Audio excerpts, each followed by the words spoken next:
sounds from the rhythm underground. Welcome to the We Love Guitar Nerds podcast, your place for all things guitar. We have your interviews, we have your lessons, your boomer discussions, and your verbal rabble-rousings. So please hit subscribe, share, and like to join our constantly growing musical community. We Love Guitar Nerds. We have here Shane Hunter. Shane Hunter is a lifetime guitar player, musician, songwriter. Columbus, Ohio, Los Angeles, California. There's some Nashville in there. Some, we're going to get your story. I want to thank you for this.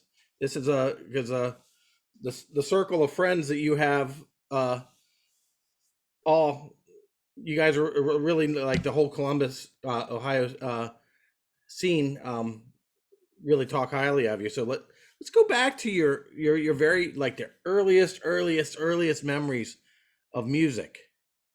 Did you come from a musical family? Was it encouraged, or were you kind of a rebel when you got into your earliest stuff? Like even before the drums, what is your earliest memories? My earliest memories, I did not come from a musical family, but my parents played music all the time. They were the type of people that would sit around and play cards and listen to albums. Mm-hmm. And so there was always music going on, and there was always a battle at the house because my mother was a Stones fan and my father was a Beatles fan. Okay. So there was constant, back and forth. Now to broaden it a bit, my mother liked,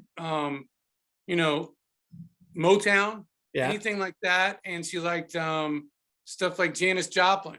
Mm-hmm. My father, he was more like he liked Deep Purple and The Who. Okay.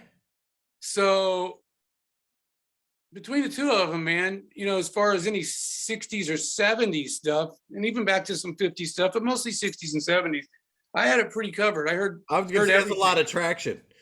Yeah. Yeah, it's a lot. And they loved it. So I mean, it was loud.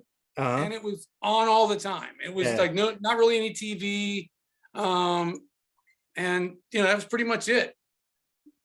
So I constantly listen to music, and I love music, always music. And as far as how I was before I started playing music, I actually I was violent. All right. I was constantly breaking shit and getting in trouble. And I mean, even at a young age, cops would pick me up and bring me back home. Okay. It was just a thing, and I had a set of friends that are still close friends today. We were all 4 years old when we met. Okay. Before kindergarten. And, early on we were kind of, troublemakers. Okay. Okay. Kind of like our gang or something, All right. Yeah. So the drums were probably the right instrument for you. Yeah, they worked out real well for years. Yeah. Yeah. That is your first instrument? Did you sing at all? No, didn't really sing till later. Okay. Started having to sing just because there were no singers around. So when you were a kid, were you Beatles or were you Stones? I'm not even going to ask that now, but when you were a kid. Right.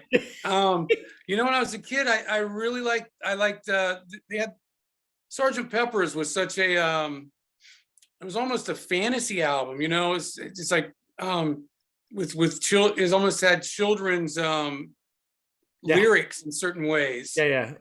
And so I really connected with that. I mean, there's me actually, so I guess I did sing a lot. Which I didn't realize you brought it up, but my mother had old cassette tapes of me singing all the words to Sgt. Pepper's. Okay. And then so my dad always thought for sure I was a Beatles guy. Yeah. So later on in life he was like, "Oh my God, you're a Stones guy?" Yeah. Yeah. It's like you failed him or somehow. Almost. Oh, but the Who, we saw the Who at the my father took me to the Who concert in '79 in Cincinnati when people got trampled. Yeah. Terrible situation. Luckily, we didn't know that at the time we watched the show. Okay. So that was one of my first concerts. I saw one concert prior to that, which was Kiss in '76. Okay. And then I saw later that same year AC/DC, Highway to Hell, And then the following year, from the same exact seat, I saw, it's in St. John's Arena, Columbus, Ohio. I saw the Back in Blackout tour. Okay. So those are my first You saw 4 Bon concerts. Scott and Brian Johnson. I did 1 year Yeah. apart. Okay. Yeah. Yeah. Okay. So when you started playing drums, why did you gravitate towards drums? What was the idea on that? Actually, one of my best friends, Ben Wygand's brother, Craig, was a drummer, and he had a little tiny Ludwig trap kit, and they would bring every stereo, and they had a big old three-story house, and he had 2 kids in high school, a girl in junior high, and then me and my buddy Ben, who were 5 at the time. Mhm. And that's the first place I'd ever stay all night. And my parents had dropped me off and go to the other side of town, and had no idea, of course, what was going on. And I mean, it was basically a high school party. So I mean, anything that would be going on in a high school party in 1970, 71 was Mhm. happening. So it's pretty crazy, and everyone would bring their stereo and play the radio, because they didn't, back then they didn't have ways to really connect a lot of stuff together to play an album through everyone's stereo to get it Mhm. louder.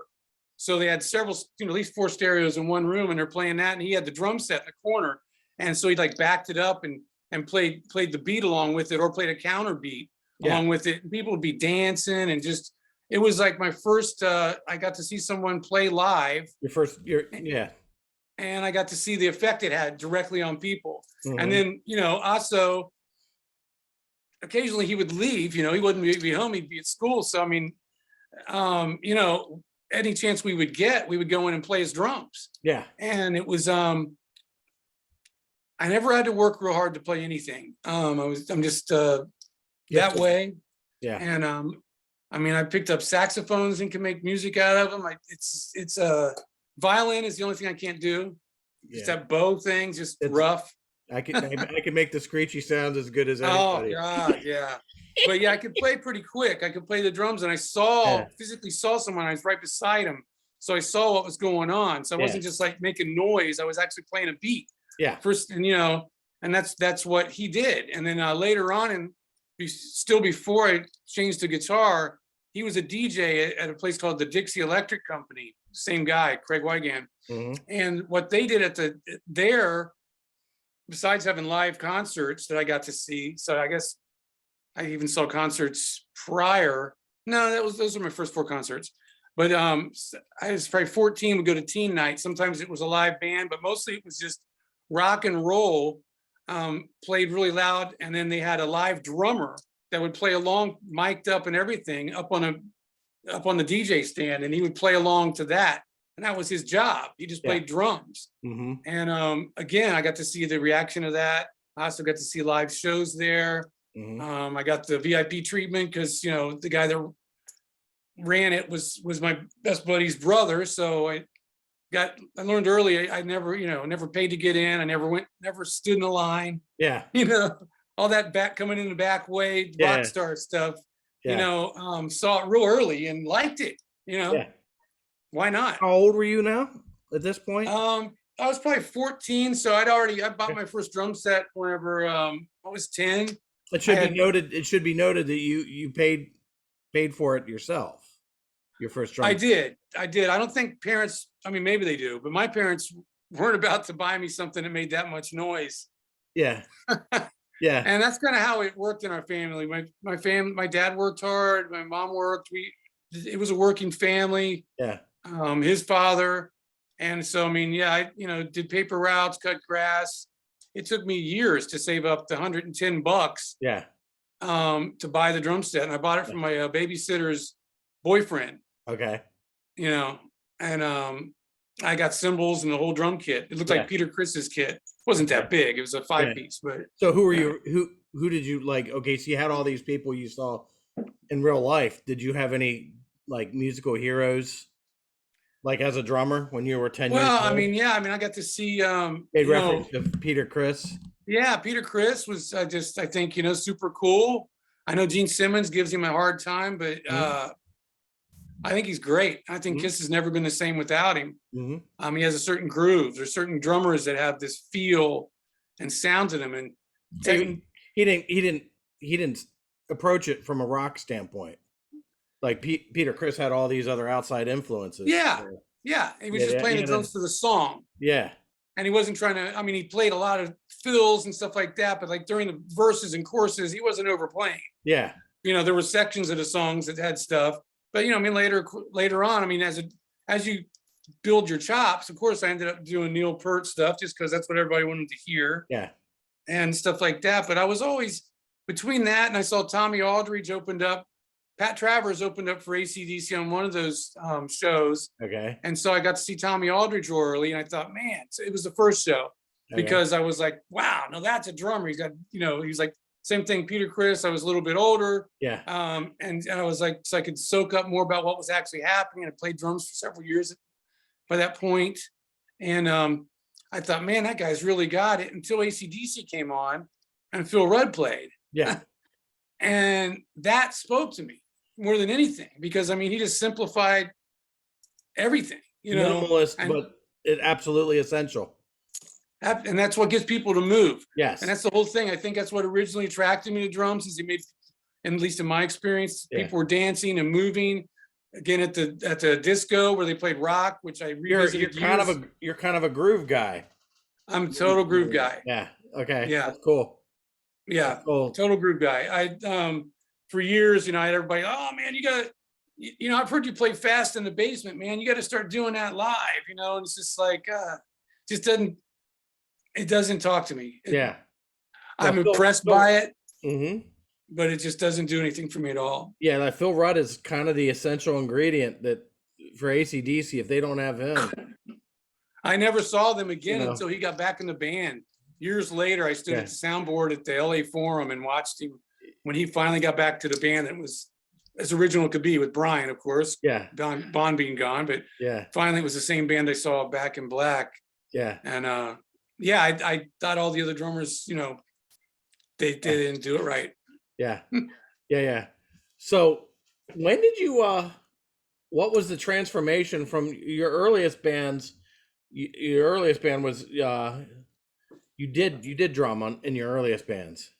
I did. I played in a band actually called Thin Ice, which was, around the same time. I was like 14. Yeah. And we actually had the singer guitar player's brother would come home on a Friday afternoon and say, hey, I got you guys a gig. You're playing over at a bar in Grove City. And none of us, the oldest person was 16 tops. Yeah. I don't know how he did it. Never asked, didn't care. We loaded everything up in the donut truck and drove over there. Sometimes we even rehearsed. They had like an old Krispy Kreme truck, and we rehearsed in there sometimes when we couldn't find someone's house. That's we wonderful. ran extension cords out. Yeah. Yeah. So what did your first band sound like? Like, what did Thin Ice sound like?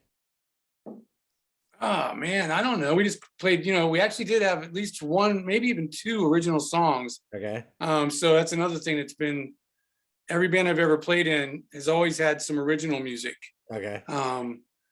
Never been in a band that was just all cover. Well, it's not true. I did years later whenever I was, grown and whatever, but it's coming up. There's always a spark to write original music. Yeah. And it was just, we didn't even really understand distortion boxes yet. So, everyone was just plugging into whatever amp they found, had a guitar chord, was lucky enough to get in tune and just let it go. And I remember we played 30-minute version of Stranglehold. Okay. All right. So it was like, stuff like Ted Nugent and still, again, I guess kind of more groove oriented stuff. Tommy Aldridge later played with Ted. Isn't that funny? Yeah. It's a circle goes around. Yeah. So all right, so how does this guitar enter into situation? Because most of us, before they're like the age of high school age, they're not extremely proficient at lots of instruments, or even two instruments for that matter. I was struggling with one when I was in 9th grade. I'd say struggle. I was playing hooky for my guitar teacher. But I never had a but guitar teacher. yeah, I tried to get one once. I can tell you that in a minute how that worked out. But I how honestly I could just always play the damn guitar too, man. I don't know why. I don't know. I just so basically how my transition to guitar was everyone practices at the drummer's house. So everyone's amps and guitars would be laying around. And, at some point, my parents would flip the lights on and off in the basement and say, hey, that's it. Sometimes it was because the police were there. Sometimes it was neighbors were complaining. Other times it was, just time to stop. Then everybody would go home. And I was still, I had the music bug, man. And so it's like, it's reached a certain time, it was just a strict no playing the drums. So I just started picking up guitars. all right. And so I would just remember what the guys were playing earlier, remember where their hands were and stuff. And I'd start doing it. And I'd start putting on records and playing it. And at some point, it's a true situation. I'm back playing drums, and my guitar player, Rob Patterson, rest in peace, one of my closest friends, one of the ones I met when I was 4. He was a rhythm guitar player, later turned to bass, but he was playing something and he kept playing it. What I figured out later, he was playing a major chord and it was supposed to be a minor. At the time, I had no idea. I just knew I was playing. I was like, that's not right. It's not right. And he's kind of a bigger dude, and he wasn't, he was just, eventually he just said, oh yeah, well then why don't you show me how to do it then? He wasn't feeling what you were laying down. Yeah. He didn't appreciate ever being told he was wrong. Any people that know him will agree with that. Okay. And I was just like, yeah, that's wrong. And finally he goes, hey, why don't you come do it then? And Here, come take my guitar and do it, And not that I physically took it from him, he handed it to me. And I said, okay, so yeah, I said, go, goes like this. And he's just like, let me see that. And he's like, I think you're right. I said, yeah. And then the lead part goes like this. And I started playing that, and he hadn't even reached the point where he's playing any leads yet. And he's like, wait a minute.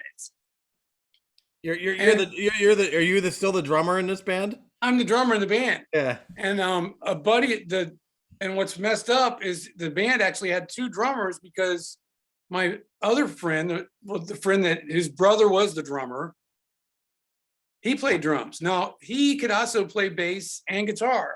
Yeah. He's the same as me. The 2 of us would play whatever was laying around. And but he wanted to play drums. And so basically within the week, the big guy, Rob, says, look, this is stupid. You play guitar, you're playing lead, I'm playing rhythm, and we're going to have Ben play drums, because he's sitting there waiting for you to stop playing so he can get his turn on the drums. And well, they were mine, Yeah. And then Mike was the odd man out, so he got bass. Okay. So he showed him how to play on the top string. The bass players will love me for that. Yeah. All you need is just to play the pedal, the root, whatever. Yeah, really. I mean, that's all you got. That's all you need. It's nice to have more, but that's where it starts. Yeah. And so from that point on, I started playing guitar. And I was actually on at my 16th birthday. I blew out the candles, and I said, that's it. I'm selling my drum set. And at this point, I had a whole other drum set. I'd worked, when I was 14, I started working at a pizza shop that was walking distance from my house, about 3 blocks from my house. And what they do is they would close at 1 a.m. or whenever they closed, and they wouldn't clean up. They wouldn't do anything. They'd leave the place a total wreck. And I'd go in before homeroom and clean it up and get it ready for business the next day when they showed up, and flip the dough, and, just completely, it was a wreck. Real busy pizza shop, still a great shop, still there. It's called Josie's Pizza, west side of Columbus. And so I started saving that money. I made $35 a week. Wow. And I put that in the bank, and every penny of it went to a custom pearl drum kit, because that's I always thought, well, on the back of the Kiss Alive, it says they use Gibson guitars, Marshall amps, and pearl drums. Yeah. So I was like, all right, well, that's what I got. Because they wanted the best. That's right. That's right. Kiss Army here. So you So sold. yeah, I had a big Pearl kit at the time. I mean, I spent every penny on it for years and years. So by the time I was 16, I sold it for a couple grand. Okay. And I bought a Marshall and I bought a Gibson, and I started, you know, started up there. I had name brand killer stuff. I didn't realize that, anything about Marshalls. Like, I didn't know that there was one with the master volume and one with 4 inputs that you had to turn all the way up. Yeah. So of course I bought the cheapest one I could find, Yeah. which was a 4 input 100 watt. So Okay. people loved me forever with that. Hmm. You just got to turn them all the way up. That's just how it works. Yeah. But yeah, so at 16, I sold my stuff and became the guitar player. A few months later, we started playing gigs. I mean, we played the skating rink. Was this the same band, or this was Paris? We formed a new band. A new band formed quickly. There was a local band also called Satan Steel, which were about my age, maybe a year younger than me, and they played all the parties. And they were good, man. I mean, they played, Cheap Trick and Zeppelin and AC/DC, and the bass player wanted to play heavier music, and which is funny because this is kind of where it goes for a twist. Usually I would have been playing that style groove music. But when I first grabbed the guitar and whenever I finally made the commitment to be a guitar player, of course, the first thing I had to learn was, at that time it was 82. So I had Randy Rhoads, and I was a few years behind on the Van Halen. So, I mean, I had to learn that stuff immediately. Mm-hmm. That's what we all did at that age. Yeah. We all had, that's why our era of guitar players, our chops are pretty good, Yeah. Yeah. because we had a real high bar. You started at the absolutely right time. Yeah. It's like the zenith. It's like right. You're right. Still, again, no one told me that stuff was hard. Okay. And I never had a teacher teaching me some crazy crap and trying to read something off a. Okay. So let's go back to that. Okay. So you said I had a brief incident with a teacher. I want to hear this. There's a JJ Guitar Shop, which is a guy that actually built guitars. He was a luthier. He built guitars out of wood, like blocks of wood, not like bodies and necks, and put them together and assembled them.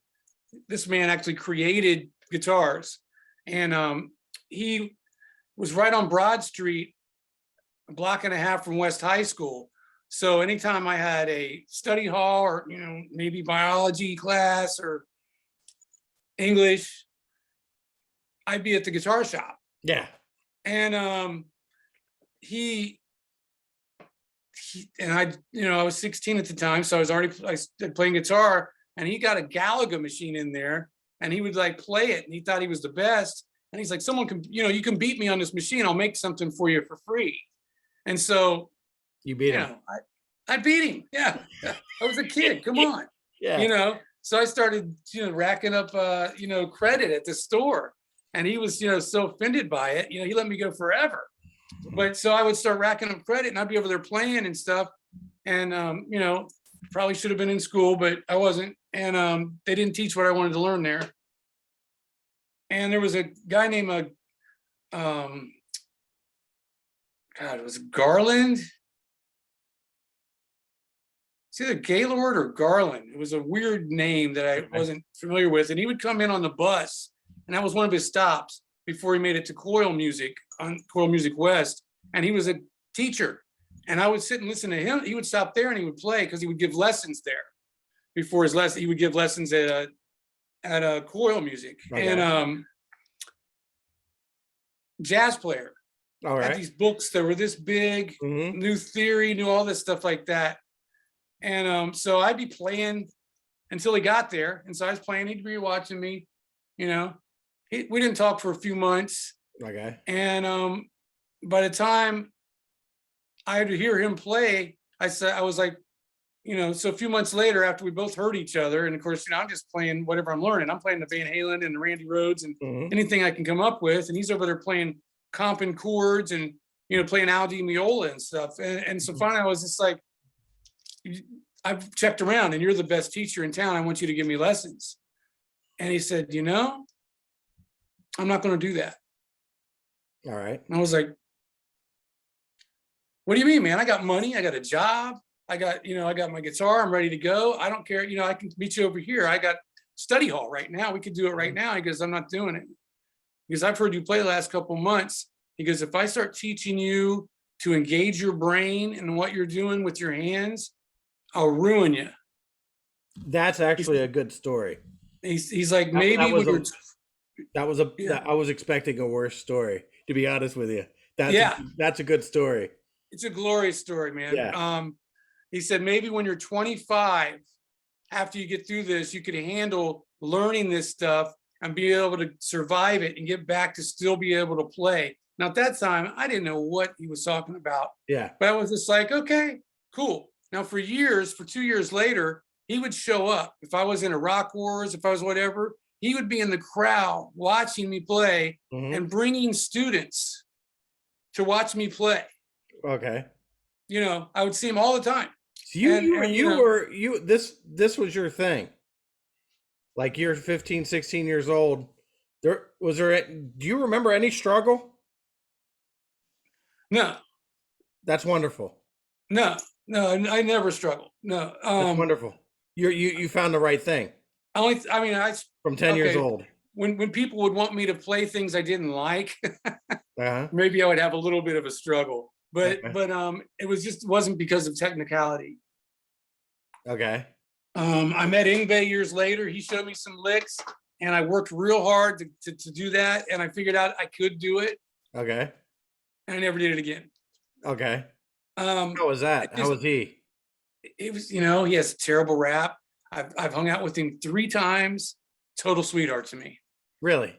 Yeah. He first time I met him, I was playing the Alrosa in a band called Money, and Okay. he played Legend Valley. Uh-huh. Opened up for Ted Nugent. Okay. And he was probably fresh away from Rick. There's all kinds of Ingve stories around because of Money. He showed up at a money gigs, and that's the gig. I was there. I was the guitar player. Okay. I was a guitar player. I handed my guitar, and I used to use like 11 through 56 or something. This guy that I saw, the jazz guy. Yeah. I was just like, how do you get that sound out of that thing? I use really big strings. So I was like, oh, okay. So guys for years are like, man, you can imagine, you could play all kinds of stuff if you use 9s or something. I didn't care. Yeah. Because I was playing what I wanted to play. Yeah. Always played what I wanted to play. I didn't care. But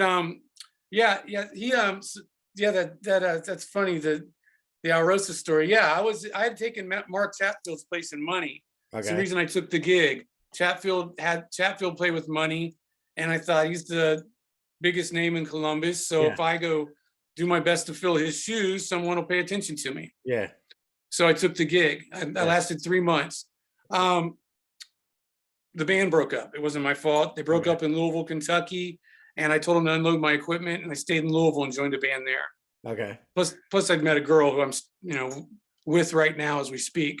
That's wonderful. So it was meant to be. Yes. I can thank Chatfield for that. Okay. And quitting the band, going to play in It's Seeger. funny because everybody I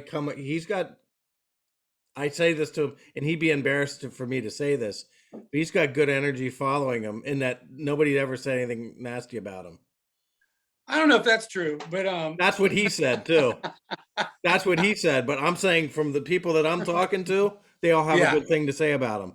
Yeah. He goes, no, I was. He states it like it is. Yeah. No, he's Mark speaks the truth, man. Yeah, he does. Even about himself, though. He goes, I'm not perfect. I'm not an angel. But it's like who is? Yeah. Yeah. But he's No, he's the godfather of Columbus, man. Yeah. He's the guy. He's the BB King of Columbus, Ohio. Yes. He's one of the reasons I play today. Whenever I first started going to the Alrosa, I was at that 14-year-old thing. I was watching some bands on the West Side. They were older than me. They were in their 30s, or at least late 20s. Yeah. I was 14, and I would go to their garage, and they would play, and they were phenomenal. That was another guitar player, Pat Quinn. He was more of a jazz approach, jazz pick, heavy strings, and he's just like, either you can play it or not. If you can't hear it, like if you have to turn a distortion box on for it to make sense, you're not playing it right. Yeah. And he taught me that real early. And never gave me a lesson, but he told me stuff and I listened. Yeah. And his band used to open up for That the that was Almighty. that was the YouTube video of years ago. Yeah, Yeah, right. yeah. Yeah. God, Listen, man. kids. Yeah, Exactly. So yes. true, man. But yeah, he his band opened up for the Godz eventually, but at the time Rosie was hot. The Godz hadn't got put back together yet. Mark was full into Rosie, and there's also a band called Almighty Strut from Detroit, who Okay. had big walls of Marshalls. At some point, Derek St. Holmes sang with them and Okay. played guitar from Ted Nugent. Back Yeah. to Ted Nugent again. Yeah. And so I was like, I got to come see this club with all these bands play at. The guy's like, you're 14. And I was like, well, don't you guys got to strike your equipment just like they do, like when I go see Def Leppard, they got to rip their stuff down so Blackfoot can play, Yeah. and so don't someone have to move your stuff? And he's like, yeah, I can tear down drums. I can tear down bass rigs. I can hook them up. I can tune guitars, Yeah. and he was like, all right, let's try it. Let's see if someone says something. Yeah. And that's actually when I first met Joe Crabtree too. Okay. Okay. Because he was working there. But yeah, Yeah. you tell me which direction to go, man. I'll be Okay. all over the place. Well, no, this is all good. Okay, so Coyle's music. How important is Coyle's to the Columbus music scene that you were growing up in? There were a couple offshoot shops that were important, very important in their own right. They were like German Village Music. Mm-hmm. Started out in German Village, still in German Village, I think. I'm not sure. Yeah. But in a house, in the basement of a house. String shop that was downtown, or not downtown, but on campus next to the Newport, which used to be the Agora. Yep. And then there were the 4 Coyle stores. Yeah. And that's the place that would allow you to pick the stuff up. It wasn't all locked down. There wasn't some guy going, hey, what are you doing? Yeah. Maybe it's because they were busy and there were so many, customers there, and they had everything. They had band instruments, they had drums, they had guitars, amps, PA systems, they had everything. Yeah.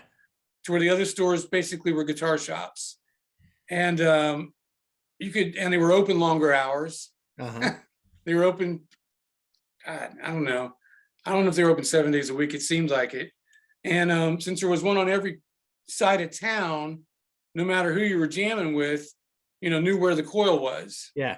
I mean, I think, Ziggy Coyle, I think Coyle was, probably the overall most important music store in Columbus. What's funny is as we all got older, we all went to our specific places, like everyone goes to Sweetwater now. Yeah. Or whatever, Yeah. because it's easy. It's like the Amazon of music. Yeah. But Coyle's was super important, and I also Would you meet people there? Is that a kind of a did it have a hang kind of thing going on? Because I know my local music store, I would meet bluegrass musicians. I would, they had a board that says we're looking for a guitar player. We're looking for a, musicians wanted kind of thing. Right. Yeah. Always. You could, I mean, that's probably where I met half the people I knew early on. Yeah. Was just there picking up a set of strings, and then someone's listening to see, they putting the band together. So they're kind of hanging out and seeing if someone can play or whatever. Yeah. When I played drums, I got my first auditions for bands from people I bought the drums from at Coyle. Yeah. They're like, hey, we know this kid, and, we realize you guys are a little older than him and whatever, but he buys all of his own stuff. He's that into it, and he's been playing for years. I don't know if he's that good because he never actually sits down and plays in a year. Yeah. But here's his number. And they got me auditions, they would talk about you. It was a friendship, Yeah. So it means a lot. Not that, I mean, it happened everywhere, to be honest. It happened at German Village and String Shop. Just the whole Columbus scene it was the closest thing. It inspired all that. It was probably why I was ready for Hollywood when I hit it. Okay. I mean, Hollywood was on 10 compared to Columbus, maybe on 5, but it was still a scene. Yeah. I mean, every type of band had to play at a venue, and there were bands that, were college bands coming through, national acts, or bands on their way up, bands on their way down. Columbus had a place for everyone to play, and everyone went out to see the music. Yeah. I mean, it was always a sold out show, or at least always a packed house. Yes. And every night of the week, they had events on Thursdays and Tuesdays. It's like Hollywood. Yeah. And it was. Yes. So Alrosa is a part of that as well. I'm just trying to think of some of the, you mentioned the Agora. Yeah, the Agora, Stashes, the Beanery downtown in campus. There are like 3 or 4 clubs on campus. Mr. Brown's, one of the first places I ever played on campus. Okay. I was a guitar player by then. I was 16. I played by the time I was 16. I mean, I played for two months, and I played in Lancaster. I played everywhere that was available. Yeah. I played 6 shows at the Ohio State Fair, This is Asylum. Yeah, I don't know what channel pavilion it was. It was one of the main, 4, 6, or 10 pavilion, and we played 6 shows in one day. Okay. And it's really cool. And just, people come up and they book us for keg parties, and then we're playing in Marysville, we're playing in Marion. I mean, and this is early, and it's a band called Asylum. It's my high school band. Yeah. And the reason I ended up actually playing, a buddy of mine, Larry Titus, his bass player for the band Satan Steel I talked about a little bit earlier. They were the young kids that played the pool parties, man. They played the senior parties. These guys played every party that, if it was on the West Side, this was the band that was playing there. Yeah. And he wanted to play Maiden. Yeah. He's like, man, I want to play some Iron Maiden. And they're like, oh yeah, but people don't dance to that. And he's like, yeah, so what? I mean, that's what I want to play. And I want to play some Ozzy. Let's play some Ozzy. Let's play some Van Halen. Let's play this. Let's play that. And they wouldn't do it. And I don't remember exactly what happened. Me and him ran into each other. Actually, we met. We'd first met at a Def Leppard concert at Veterans Memorial. There's another club, not a club. It's a 3,000 seat venue. Yeah. St. John's was, held several thousand people. There was somewhere, there wasn't a giant room. The biggest room was the Ohio Center, which held 7,000 people. But Larry Titus came to me in my basement, and he said, so, I heard you can play some Van Halen and some, Randy Rhoads and some Scorpions and, some Iron Maiden and stuff. I was like, yeah. And he goes, well, good, let me hear it. And I was like, oh, okay. I never really had an issue playing for people either. It wasn't, I don't know, it just wasn't a thing for me. Is it a sense of fearlessness? You didn't necessarily. I've been called fearless. Well, you know what I mean? It's like, not. It is. I think sometimes when you learn something so young that it is not, it's not cryptic. The act of doing what I'm doing is just a natural. This is me exploring. Yeah, it is. I think it was just such a natural situation that, I don't think I had much of a choice to do anything. I mean, I remember I was in 5th grade. There was like a little yearbook, maybe 6th grade, and everybody's putting down what they're going to be. And I put down rock star. Yeah, and it was which I found in my mom's stuff, And later on, I just decided I just want to be a musician, and maybe I like to write a good song that someone could play these days. Things change as you get older, but definitely rock star was on as it should have been, that was the definite focal point, and it was just because that was what you did if you played music for a living. Yeah. To me, that was the ultimate. Back in those days, it was a different world. I'm not sure that people think in terms of these, like kids think in terms of these. These were musical heroes, rock stars. Rock stars we respected. They weren't like pop stars. True. Yeah, it wasn't. No, full respect. We didn't want anything about Donny Osmond, even though Osmond's had a really cool album. But we don't want anything about. Right. So okay. So money moves to. Or Money was on the road when you were with them 3 months into it. They break up in Louisville. Yeah, the drummer and singer get into a fight because they've been in the band since it used to be called the Muff Brothers. Yes. They were on on the first QFM 96 hometown album. Were you with Then John when Black Durzo? Leather, what's that? Did you play with John Durzo? I didn't. No, Okay, no. so that was I brought my bass player along from Lace. Actually, I got him a Okay. gig. I brought him along a couple times. okay. Guy can play bass. He's a guy Okay. that plays bass from Get. He never played guitar and was Okay. frustrated and played bass. Okay, got it. His father Yeah, played bass. He's not a failed guitar player. No, his father played bass. He played bass because he wanted to his whole Yeah. life. Yeah, Who is that? that's Kevin Markham. Okay. Kevin Markham. He was on a slew of bands with me and without me, and Yeah. still plays to this day, I'm sure, because it's in his blood. Yeah. That's how he plays. Okay. And but yeah, I brought him along. They had I can't think of who they had at the time, but Durzo left. The Mighty Muffs had changed to Money and didn't. The actual original lineup kind of fell apart. So basically, from the Muffs was the drummer Rick Hall, great drummer, and Tom Wisen, the guitarist, had switched over to play rhythm and sing because he's having such trouble finding a singer.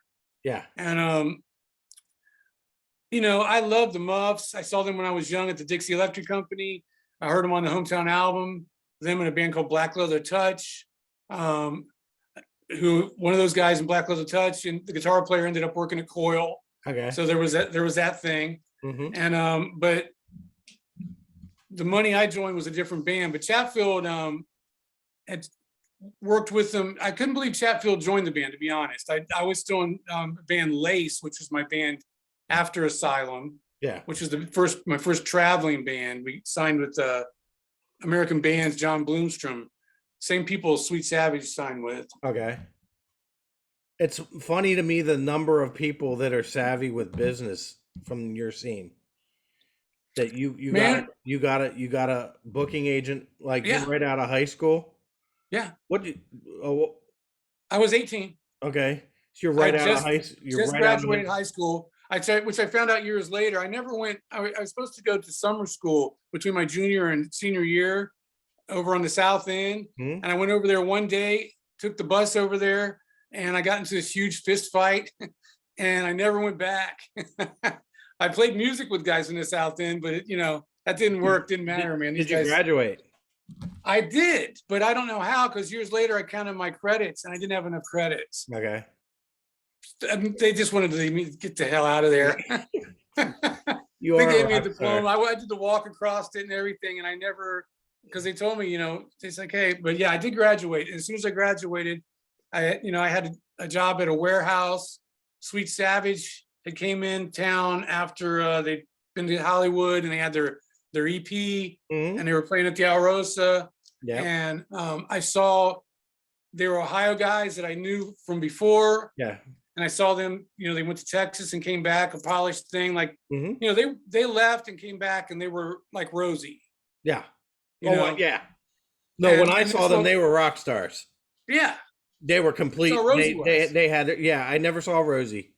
We had the blueprint. Blueprint, man. We had the scene Rosie, that we could play anywhere, and we had a band to go watch that was every bit as good as any national act in every aspect. Yes. Lighting, sound, guitar changes. Those guys have thought it out. Those guys have thought of that. That's the tree of the gods before them. They set the prototype that everybody followed.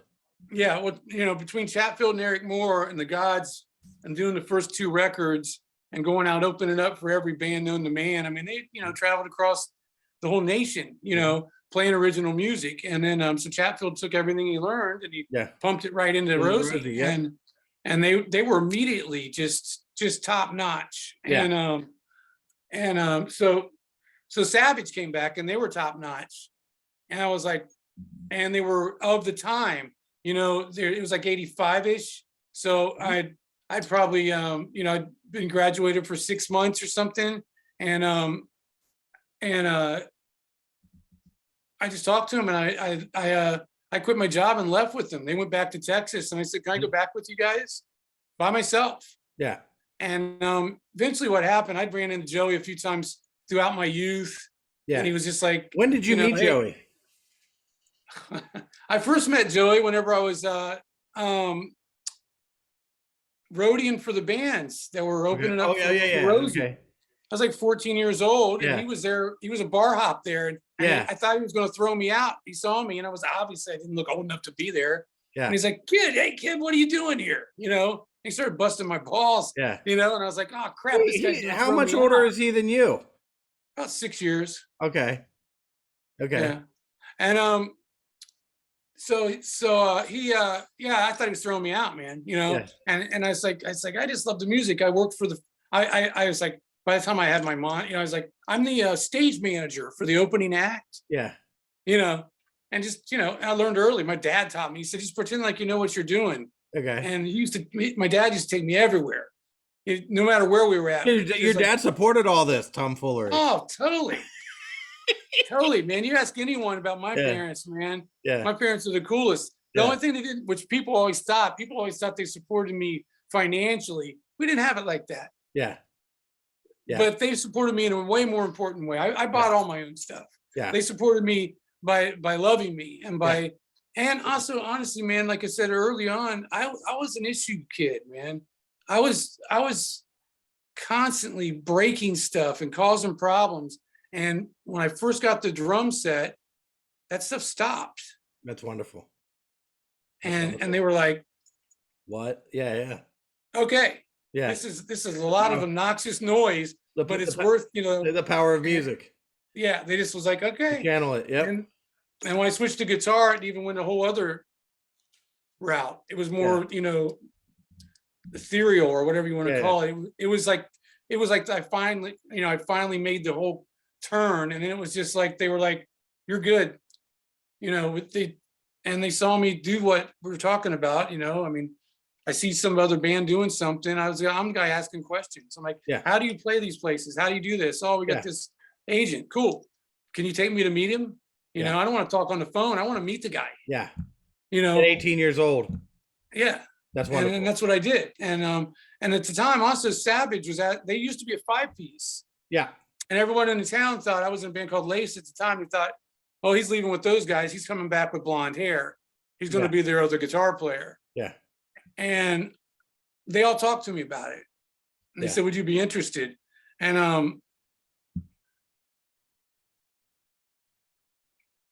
I was a few different things. I was, you know, I mean, who wouldn't be interested? They were huge. They were everything, you know.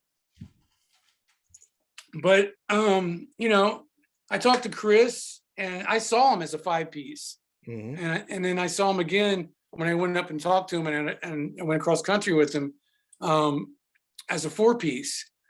And I told, you know, Lane individually, I told Randy, told Joe, I'm not joining the band.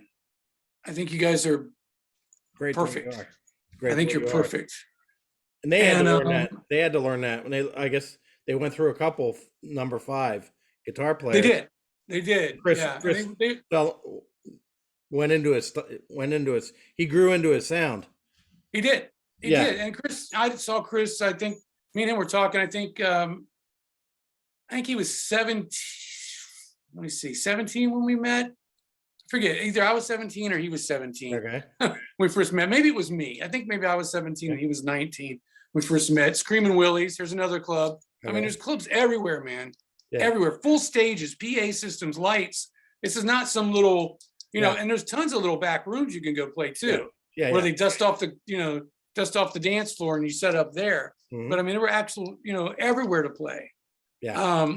But yeah, Chris, you know, I'd known him on and off, and he was always one of the coolest looking dudes you've ever seen in your life. You talk about a rock star. Yeah. You know, and he had this flying V, Ibanez flying V, first guitar I ever saw him play. Yeah.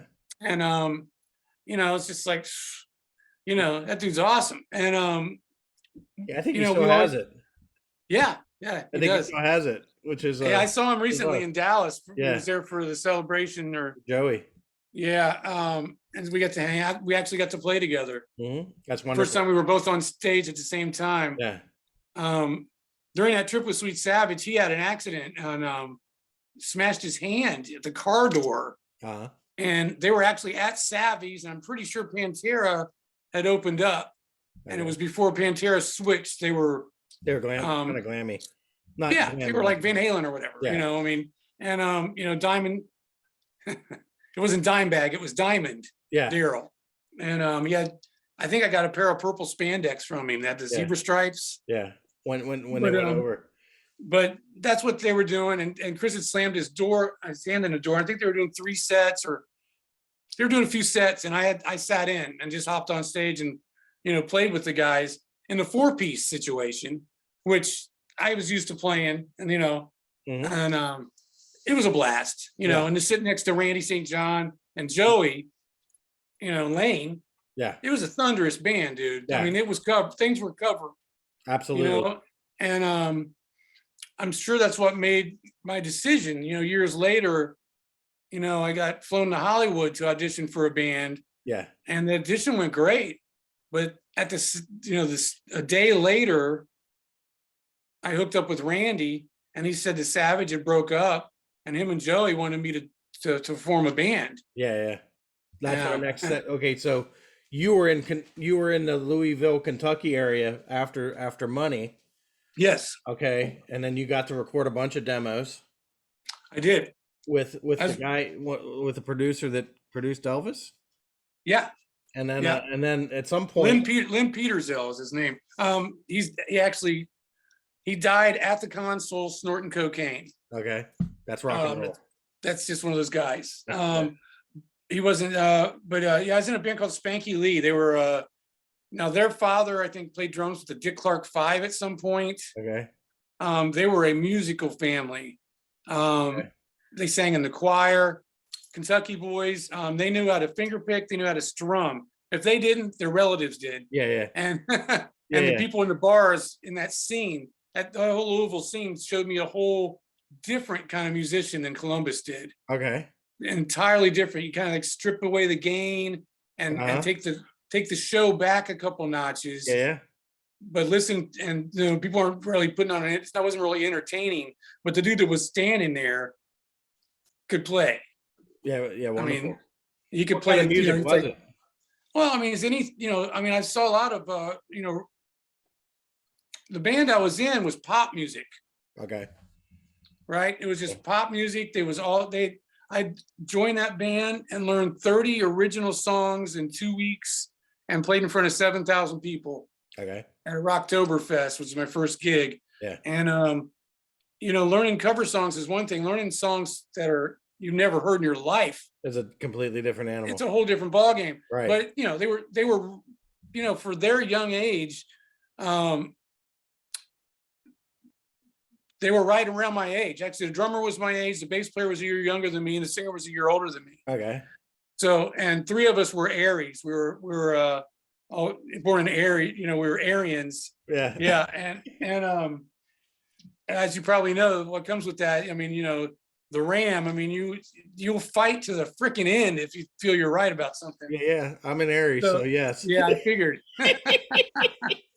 Yeah. Oh. So it happens. Joey Crabtree's Aries. Yeah. Yeah.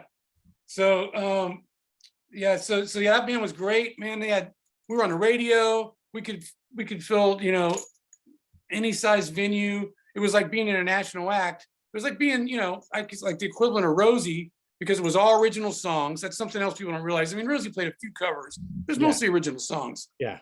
And we played all original songs.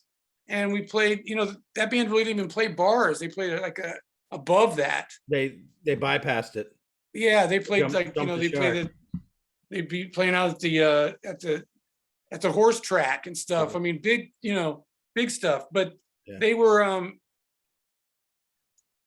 they had their own studio, and they also worked at a music store that their parents owned. Okay. Mom's Music in Louisville, Kentucky. Okay. Still exists to this day. It's a great place. Okay. And I was in that band. I was like, hey, I just came off the road. I've been playing from Ohio to Texas and back with a band that, wasn't near as good as this band is. Yeah. And it was a good band I was in, but this band was better. Yeah. I kept stepping up. I just played with Money. That was a better band. I just went to these guys, which are younger, all original. Yeah. Yeah. Great band. So how you get the call to go to California? Is it Is it because of Wasted or was it because of Joey? Wasted, Okay. So wasted. Wasted is it did Spanky Lee break up or did you just No, they kept going. They kept okay. going. They were actually another band. They could play three-piece because the singer was an excellent guitarist, Okay. and they all sang. Yeah. And they were like Rush. I honestly Okay. think they were better three-piece. Okay. You know, they Yeah. really were. You know, Yeah. they argue still to this point, but Yeah. you know, to this day. But yeah, So how does Pete Way have your name in his Rolodex? I have a dear friend that used to follow all rock concerts. Her name's Tracy Bentley, and I went to high school with her, and she had a friend named Sandra, and they were following. More likely, I think it was Def Leppard, Iron Maiden, and Pete Way. Wasted was opening up, Mm-hmm. and they had been following the tour,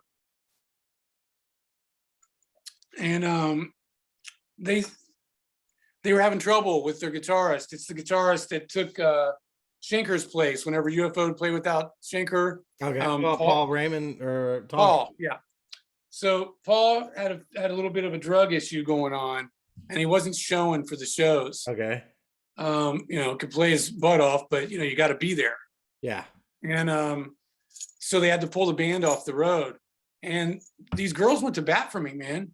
And they had like a copy of a Rock Wars tape that we won out at East Dallas. Here's another club in Columbus. And that's how, you know, one of the ways I met Geezy, because we won. This is Back to Lace. This is three bands prior now. Back to Lace, we won a Rock Wars. And we got $5,000 worth of equipment from Coyle's Music. Yeah. And we got 50 hours of recording time at Bison Recording, which is JD Blackfoot's recording studio. Yeah. And another name that keeps coming up over and over. Sure. I'm sure it does. Yeah. And so we they had a tape of that, of VHS. Mm-hmm. And they gave it to Pete, and he said, "You're auditioning guitar players." He's like, "Yeah, I'm in LA," and he's auditioning every guitarist you could think of in LA. And whatever, I get to call, you know, this Englishman on the phone, man, and how he, you know, how they tracked me down in Louisville, Kentucky, man. I didn't even have a house, bro. Mm-hmm. You know, I'd sleep at the studio, I'd sleep at the music store. You're with your sweetie then? Yeah, yeah. She's a trip. She's a lifer too. She is, man. We were living sometimes in her car. Yeah. Yeah, she wasn't allowed to stay in her house anymore because she brought me home. And her dad met me. I had fingernail polish, hair out like this, eyeliner, no shirt. He didn't. He wasn't buying the fact that you're going to be a rock star. No. Later on, years later, he told me, he said, "You turn the country, I'll get you signed, boy." I got Billy Ray signed. He ran 40 radio stations, AM. Okay. Okay. But totally different story. Yeah, initially it didn't turn out that way. Yeah. I was like, country, are you crazy? Nowadays, I'm like, oh, some of this is pretty good, man. Yeah. If you listen to the old stuff, I love it. You know, Waylon and Willie. Yeah. But all right, so we're getting back to it. So Pete calls me, and he's like, "It's Pete, you know, and that's all your video, and it sounds pretty good. So once you're going out." So he talks like Ozzy. He talks almost just like Ozzy. Yeah. Those two did a tour together forever. Yeah. He's actually a little more. Ozzy's a little slow. He's like, Pete's a little, but yeah, it's all the same. It's similar to Keith, you know. If you, you know, you got depends on how old they are, I think. Yeah. And but yeah, so he's just going through it, and he's like, I'm just like, "So what are you saying?" You know, and he goes, "I'm sending you an airplane ticket, and you know, a cassette tape, and learn the cassette tape, and come out here." And I was like, "Okay, cool. When is it? He goes, "You're leaving tomorrow morning." I said, "When will I get the cassette tape?" He goes, it'll be waiting for you at the airport." Oh God. Trial by fire. So I had a Walkman, which came into play later. I actually borrowed it from my girl. She had the original version Sony Walkman. So I learned everything, didn't play a lick, but I learned it, you know, just listening to it. Yeah. You know, you play guitar. I mean, you know, when someone's in the E, you know, when someone's, you know, so I mean, I basically had 90% of it together. By the time I got off the plane, I get picked up at the airport. limousine, English speaking limo driver. Yeah. First, I've been in California before when I was a kid. I was in San Francisco. First time in LA. I was actually at the Burbank airport. Yeah. And he picks me up, puts me in a limo. We drive maybe 5 minutes. It's close. Go to rehearsal hall. We have to open the gate to get in. We get in, and I'm just kind of sitting back going, wow, this is pretty cool. And then you see the gate kind of jar and then open back up. And it's a Porsche, black Porsche flies up, slams into the parking stump. Two people hop out of it, totally worse for wear. It's Heather Locklear and Tommy Lee. Oh, what? Your introduction to LA. Yeah. Okay. Gate almost shuts, opens back up. Black vet comes in, says 6 on the license plate. Okay. I'm like, okay, here we go. I haven't even been inside yet. Yeah. So they all walk inside. They kind of go straight forward. And I walk in and I'm just kind of standing there going, what's going on, man? I was watching MTV the day before I went. I saw Crew on MTV. Yeah. Yeah. And there they are. Yeah. And so I'm like, okay. And so they usher me in real quick. They say, oh, okay, you're right over here. I kind of lean in. There's guys in there playing. There's somebody playing. And they shut the door. Loud, man, loud. Small room, 100-watt stacks, SVTs. Mm-hmm. I mean, they have freaking mics in the kick and snare in the rehearsal hall. Yeah. Full wedge, wedges everywhere. I mean, these guys are just ripping loud. Pete Way, Wasted. And actually they're playing Say What You Will, because he wrote that one in Fast Way. Yeah. You want to realize Pete Way, brilliant. He's the way of Fast Way. He's the way of everything. No, you know what I mean? Yeah. Fast Eddie Clark and Fast Pete Eddie Way. Clark and Pete Way. That's right. Yeah. Yeah. So I mean, Concert I ever saw. No kidding. Yeah. That's awesome. That's awesome. Yeah, open up That's for the great. Scorpions. Yeah, man, I saw so many Scorpions concerts being from Ohio. I don't know, that was just another basis or something. Mm-hmm. Great, man. Japs can play the freaking heck out of that. Love that guy. Yeah. But yeah, so Pete Way's in there, they're cranking it up, they're real loud. They go, hey, the guy that was supposed to be next, this guy's wrapping it up. He's not any good. Don't worry about it. I don't know who it was. Thank God. I hate saying that about somebody. But they ushered him out and they said, hey, there's supposed to be a guy before you because he's going to give you a little bit of time to hold your guitar and maybe play along, because they knew what schedule they put me on. Yeah. And you could go sit in the green room, Yeah. but guy didn't show, so you're up. I was like, okay, fine. So I start walking in there. All of a sudden they're like, hang on. I just got to, oh, he's here. Okay, the gate just called in. The guy showed up. So you got, 45 minutes or so to go learn this stuff. If you want to brush it up, go hang out in the green room. So he pushed me over to the green room. This guy starts loading gear in,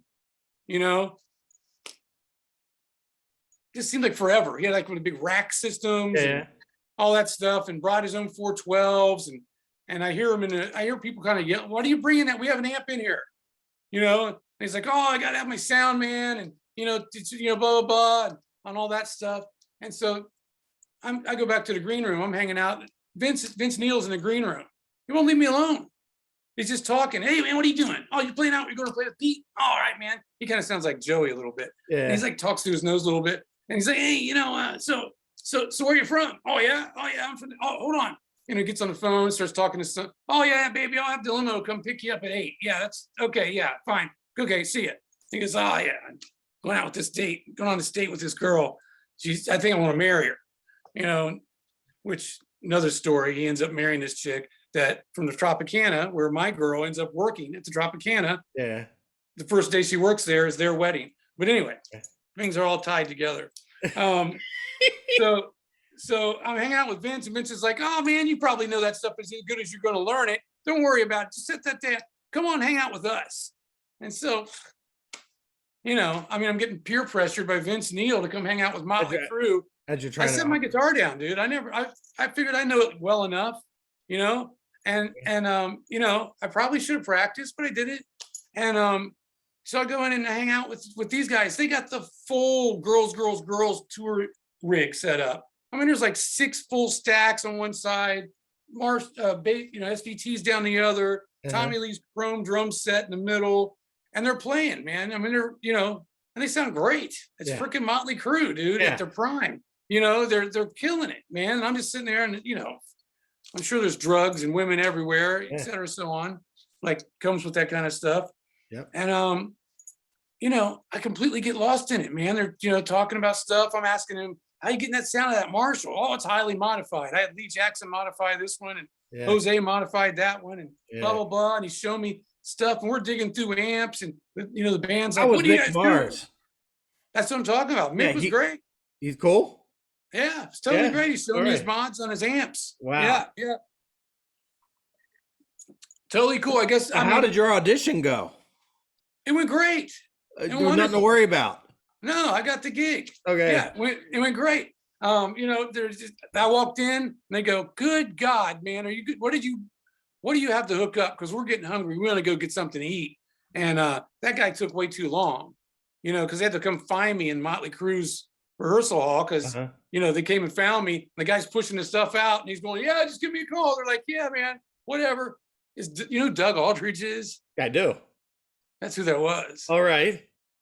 Okay. Doug's a brilliant player. I love Doug to death. But Daisies.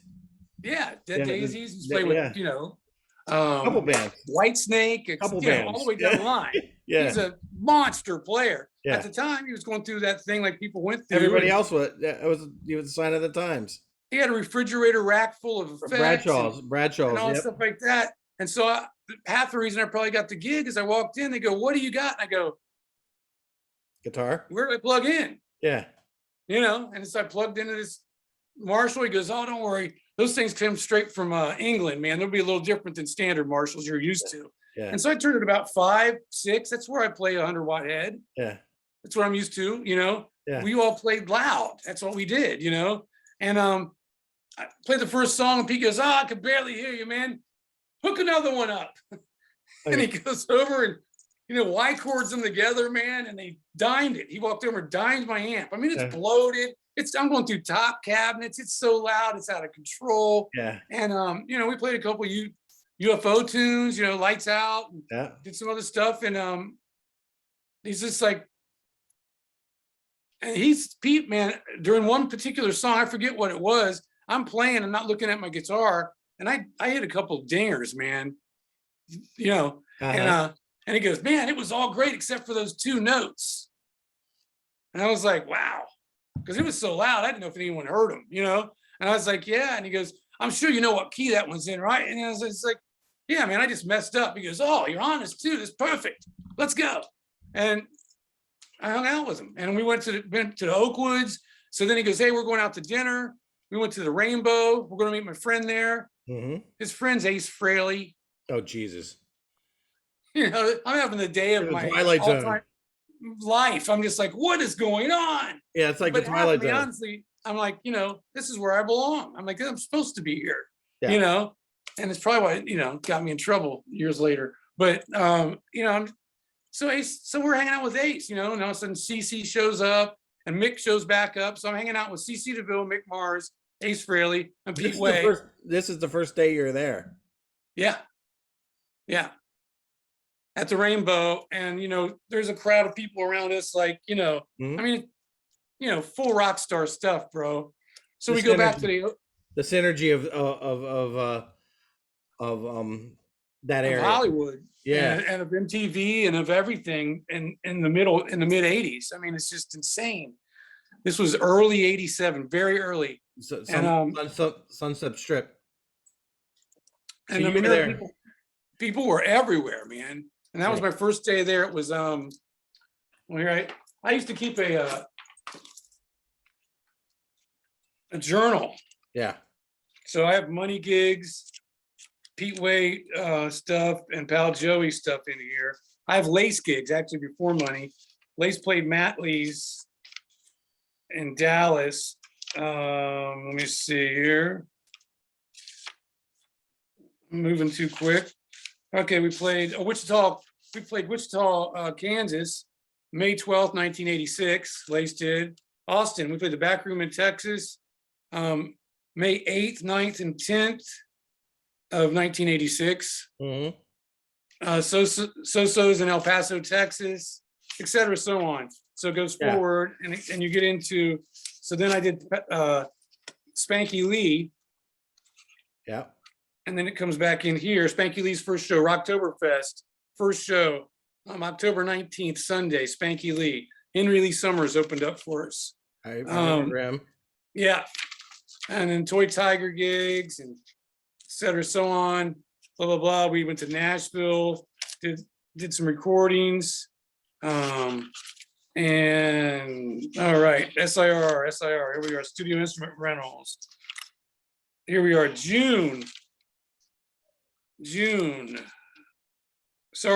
May 20th, Wednesday, May 20th. Left at 6:30 in the morning to go to Los Angeles to meet Pete Way.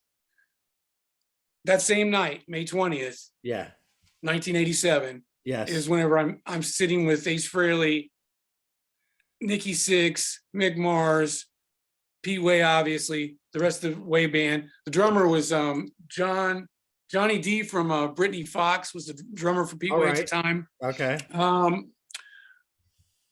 You know, it's just a dream. And then we go back to the Oakwoods afterwards, and which is where they put all the bands up, you know, that are signed, basically. Mhm. And you know, just your typical Hollywood swimming pool, you know, apartment, Yeah. like, you know, apartments for a month at a time kind of place. Okay.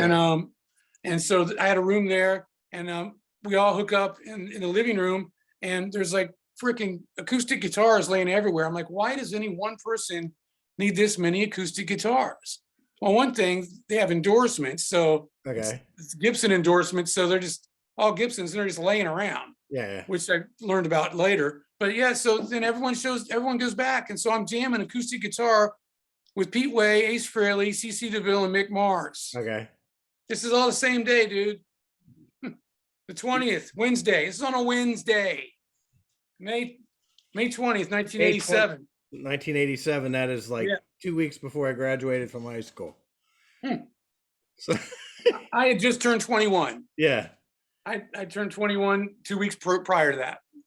So how long did this end? How was the way? Next day, I'm hanging out, and Randy St. John comes over and picks me up. He's just like, hey, what are you doing? You're in Los Angeles right now? No way. You know, I don't know how things happened back then. I can't explain it because we didn't have cell phones, and my mind can't wrap around how people got a hold of people. Yeah. Right? Yeah. But he showed, you know, I probably told him I was coming out. So he probably knew in advance, and he probably knew where the Oakwoods were, and he just showed up because he didn't know where I was at. He's walking around going, Shane, and he's walking around out by the pool. When I walk out, I go, what are you doing? He's like, oh man, you know, down the street, man, you got some time. And we had, you know, I didn't have anything else to do. Well, I just got back from lunch.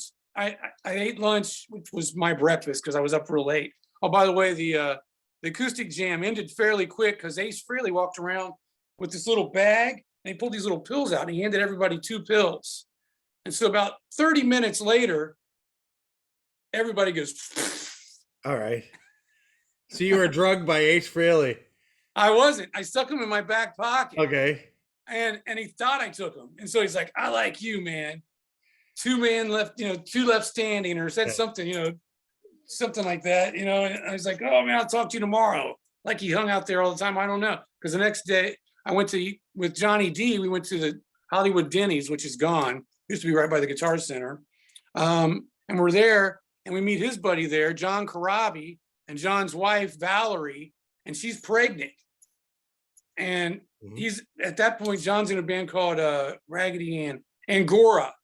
He's in a band, Angora. He used to be in a band called Raggedy Ann from Philly, I think it is. And then he moved out there. So it's obviously he ends up in swapped up and Crew. Yep. He ends up in Crew for a short period of time. So it's all still, you know, it's all. It was actually longer than I remembered. It was a couple years. Was it that long? It was a couple years. It was more than I remembered. I saw him after it was over. I met him at Annie's in Cincy, and he was playing rhythm guitar for Rat, of all things. I mean, Johnny's done everything. Yeah. You know, and he was doing the Dead Daisies for a while too. But so yeah, I'm meeting. So that's somebody else, you know. So I meet them, and we're talking about stuff. And he's like new on the scene. He just moved here, and he's like, "Yeah, man, you know, I'm you know planning on doing this thing. I just band in Gora." So as it works out, Randy takes me to meet Ed Montez, the manager. I hook up with everybody, and Randy says, "Hey, man, Savage is down." I'm like, "I can't believe that band didn't make it. Cannot believe it." And I was like, "For good?" And he's like, "Yeah, there's this internal issues. There's all kinds of management issues." And me and Joe decided to form our own band. And it's magic that you're here because we want you to be the guitar player. We've already got a bass player. He was from Texas. His name is Tim. He didn't last very long. I brought in Kevin, who was in Lace and went to Money. I brought him in to Pal Joey. Is he the Pal Joey, the Pal Joey promo picture? Is that Kevin? Yeah. The really expensive ones that are by Neil Zolliger or whatever his name is. Yeah. No, that was Tim. Tim was in our first shots. Ed did Pal Joey right. We had 3 weeks before our first gig. Everything was on 3 weeks. We had 3 weeks for our first gig. Now, are you still on Wasted when this is going down? I turned it down. Oh. You couldn't do that back then. You couldn't play in 2 bands. Okay. You know, and you know, I had friends that still, you know, my father, all kinds of people are like, "You idiot. What are you doing?" You know, and I looked back at the schedule, and 2 weeks after I would have played with them, we would have been in Europe opening for Ozzy. Okay.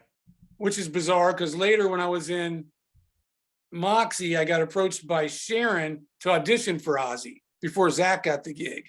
Okay.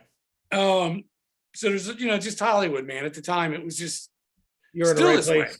You're in the right place. It's a place of synergy. Yeah, just everything is happening. Yeah. But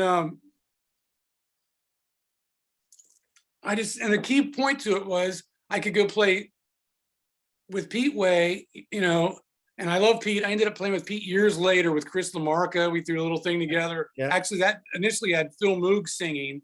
It was a Pete Way band in Columbus when Pete had moved to Columbus of all places. Yeah. And it was me and Brian Shepard and Danny Boyd. I think I remember seeing a picture of that. Yeah, and Phil Moog backed out and ended up. He was there for a while, then he took off, and Chris stepped up and sang lead vocals. It was great, and he looked great. You know, it was amazing. Yeah. But we only played a couple gigs, but it was what it was. Yeah. Still, we were lifelong friends. But yeah, so Randy came to me and he goes, and so I was like, all right, I'm 21. I'm seeing everything happen. It seems like everything is just, you know, being given to people. I mean, it's just there for the taking. And it's like, do I join this kind of old guy at the time? It's how I thought. I'm 21. Do I join this kind of old dude and play all the songs that I'd have to play 12 albums worth of stuff that I got nothing to do with? Yeah. And maybe I'll get to write something. Because again, like I said, from the very beginning, I wanted to write songs, man. Yeah. And I said, maybe I could write something or play something I wrote. Or do I join this band who I'd been on stage with in Texas? Mm-hmm. You know, you can't find a better singer, you can't find a better drummer. Mm-hmm. And same thing, we got Kevin. So, I mean, the bass was covered. He's one of my favorite bass players of all time. And I put together the Monster Band, you know, and the reason I took that gig instead, I mean, they had a house on Laurel Canyon, they had management backing, we would headline every show. There's all kinds of perks, you know, playing in Hollywood, but is because I said, well, what songs are we going to play? Because I'm not playing Sweet Savage songs. Yeah. You know, Savage is done. I'm not going to put a band together that plays the same songs and have that band bomb. And they said, we're going to play the songs that you write. And I was like, right. That is what we're talking about. Perfect answer. I'm in. Yeah. And, you know, we were like 8 songs within the first 3 weeks, and we played a gig at Madam Wong's. And I have 2 Marshall half stacks as the smallest rig I ever played at the time, because I just was ridiculous. And I'm playing through 2 half stacks, late 70s half stacks. And the sound man comes up and he goes, do you want me to mic both of these? And I was like, well, yeah. Yeah, of course. And I got a stereo chorus, and it's a different sound coming out of each one. Okay. And he goes, rolls his eyes at me. He goes, yeah, whatever. Sound man's Gilby Clark. Okay. He's in a band called Candy at the time. Yeah. So he worked it out with Madam Wong's that if he runs sound when he's not gigging, that they'll let his band rehearse there for free Okay. with a full PA, and they stash their gear there because storage in Hollywood's everything's expensive as just all get out. So he's like, so this is what I do. At the time I went and saw him, when I was in Palo Joe, he played at the Roxy. He was the lead singer and lead guitar player in Candy. And he was great, super sweet, nice guy. Yeah. Later to be in Guns N' Roses, of course, within 3 weeks after that first gig, we were playing our first gig at the Whiskey, headlining, sold out. We had those promo shots, ran 3 weeks. They ran from the Wong's gig on. Wong's gigs were not publicized. No one knew we played there. It was just for us to tighten up. Yeah. And 3 weeks after that first Whiskey show, we signed a $250,000 publishing deal with Criterion Publishing. Okay. 1 week before the second 3 week period. So we did the Whiskey. We did the Whiskey, and also at the same time we're rehearsing at SIR. Rat's rehearsing there, Poison's rehearsing there, Tesla, and we're just hanging out, And at one point, I may have this story mixed up. Tesla was maybe been Mad Moxie at the point, but July 29th, we did a showcase for Chrysalis Records and Criterion Publishing. Criterion signed us, and 2 weeks before that, we hadn't written it yet. They signed us, and the next week, Joey and I wrote Summer Song. Okay. He'd been with his girl, Dina Miller, and we're listening to the radio all the time. And there's a local Southern California radio station that at the time they were going, we'll bring you your favorite summer songs right here, 1987. And it stuck with Joey. Mm-hmm. And he goes, your summer songs. And that's what he wrote the lyrics about. And he's like, oh, that's cool. And so, and we wrote another song called Coming On.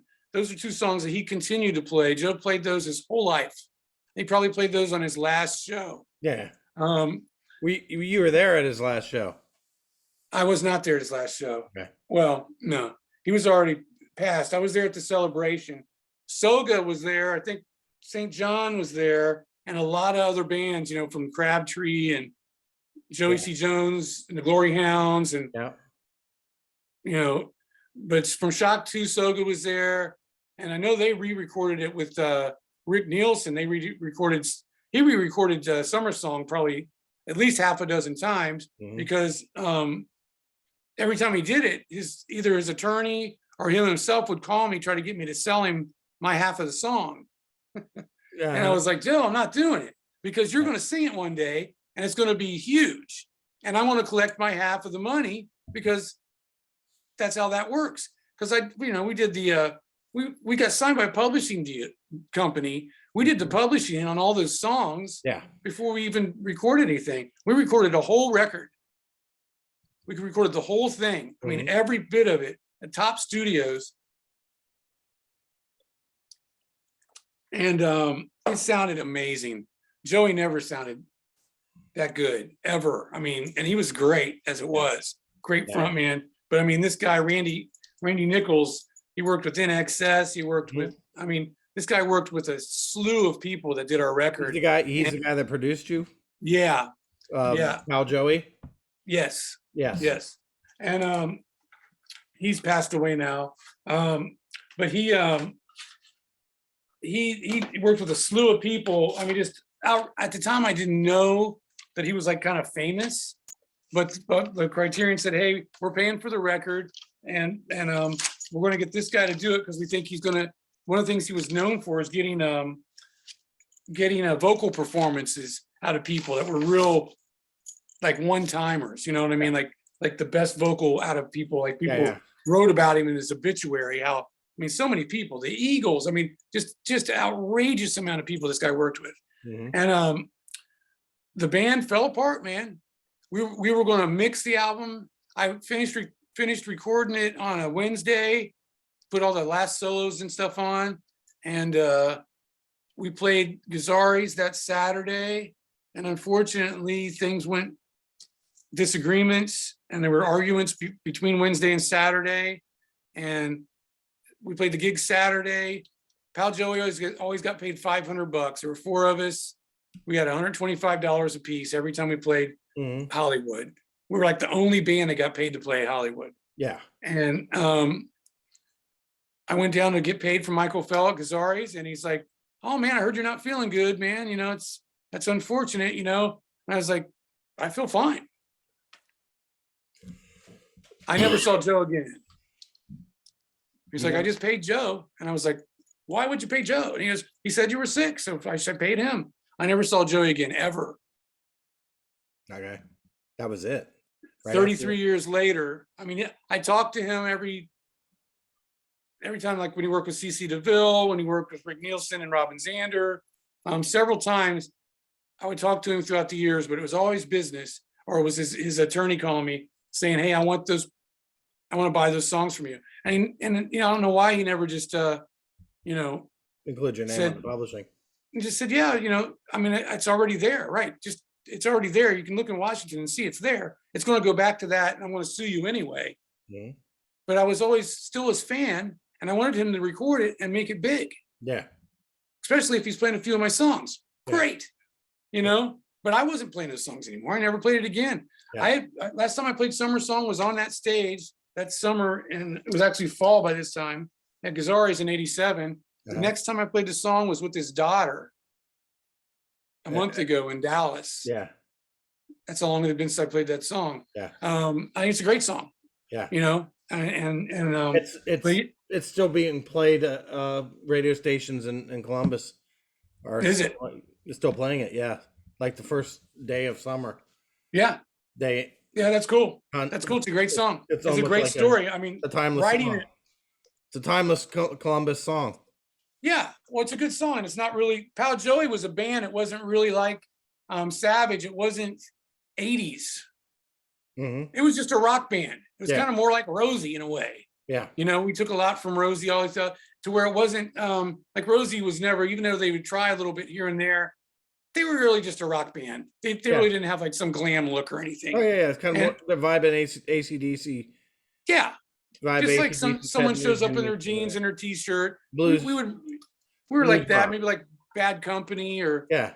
you know, something, you know, I mean, we dress up a little bit, but I mean, it wasn't, you know, too crazy. The hairspray had started dying, you know, the hair was coming down. Yeah. Things were changing in Hollywood. You two guys in that Neil Zlazar picture, you two guys look like twins. Yeah. You and Joey, I can't tell which one's which. Well, he's got blonde hair. Yeah. Yeah. So luckily, to put this Joey thing to rest, luckily 33 years later, he called me. And we had a heart-to-heart talk, and we talked every few months, you know, after that. Yeah. And it was all on the table. You know, it was what it was supposed to be. And he's just like, man, he's, you know, and then you talk to anyone who knows Joey, anyone loves Joey, he'll tell you he's not a great businessman. Yeah. Well, the other thing is he has regrets, and he acknowledges his regrets. He does. He did. Yeah. Yeah. And that's, and we had planned on getting back together. He's like, man, we were a great writing team. I can't believe I played 3 of the songs we wrote that 1 3-week period in '87. Still today, they still make my set list. And he's like, I know we could write again. He's like, which we did. We had a magic thing. It was easy, you know. And when you have a partner that can write, you know, it's like he would have like these brilliant ideas, and I could make him into something. Or a lot of the songs I had lyrics and had the choruses to, and he switched them around. Yeah. So it wasn't even like we each. I mean, I always wrote the music, but as far as the words and the melodies, we worked together on that. Yeah. And it was effortless. It was just beautiful. And but yeah, we talked a lot, and he was doing a movie actually, which I don't know if they're going to keep him in the cuts. but he was doing a movie out here, and he was doing we talked about getting back together and writing, That's wonderful. and it was something that, I mean, it was one of those things. I was like, man, I got off the phone, talked to Maria. She was there from the get, and I was just like, I've been waiting for that call For half of my 33 years. life. Yeah. Or more. More than half of my life. Yeah. And that's all I ever wanted to hear from him. I think about it and I think, damn, why was I should have just sucked it up and went and talked to him. And it just one of those things. It was a dagger. It was deep. Yep. And I mean, I was left with a recording deal and an album that was finished that needed mixed. Yeah. With no singer. Yeah. And how Joey sings, no one can sing that. Yeah. I would have had to have got one of the other guys that used to come up and sit in with this. It would have been like, Janie Lane, Jack Russell, Brett Michaels, all these guys that used to sit in with this. Yeah. It would have only, Vince Neil would have been one of them to be able to sing it. There wasn't somebody else. I couldn't find anyone else. So I changed the band. We did one. I got Tommy Janikis, and which is funny because Joey ended up. What did that band become? Mad Moxie. So Pal Joey without Joey is Mad Moxie. That's correct. Okay. The exact band. Pieces are fitting together now. Yeah, exactly. Okay. So we eventually, Randy went back to Texas and Kevin went to Pittsburgh, I think. So I filled those spots. Actually, I pulled the bass player and drummer initially from Spanky Lee, the band in Kentucky. I pulled them initially, and then we got a drummer from Kansas that took the brother's place to form the final version of Moxie. And that version of Moxie, everyone talks about the Enigma record deal. Yeah, we took it. Okay. We didn't pass it. We took it. And actually, the Sweet Savage one that Sweet Savage let go of. Yeah. Well, I mean, everyone talked about it. I mean, they're different deals because supposedly Poison got that specific one and blah, blah, blah. And Dokken got one or whatever it was. But Striper. Yeah. So Striper and Richard Marx, a band called TSOL, and something else was on the label. And we took it. We had Seth Lichtenstein, I think. It was either him or Owen Sloan. Had some big power attorneys working on stuff. Owen got Warrant their deal. And Seth worked for the firm that actually worked.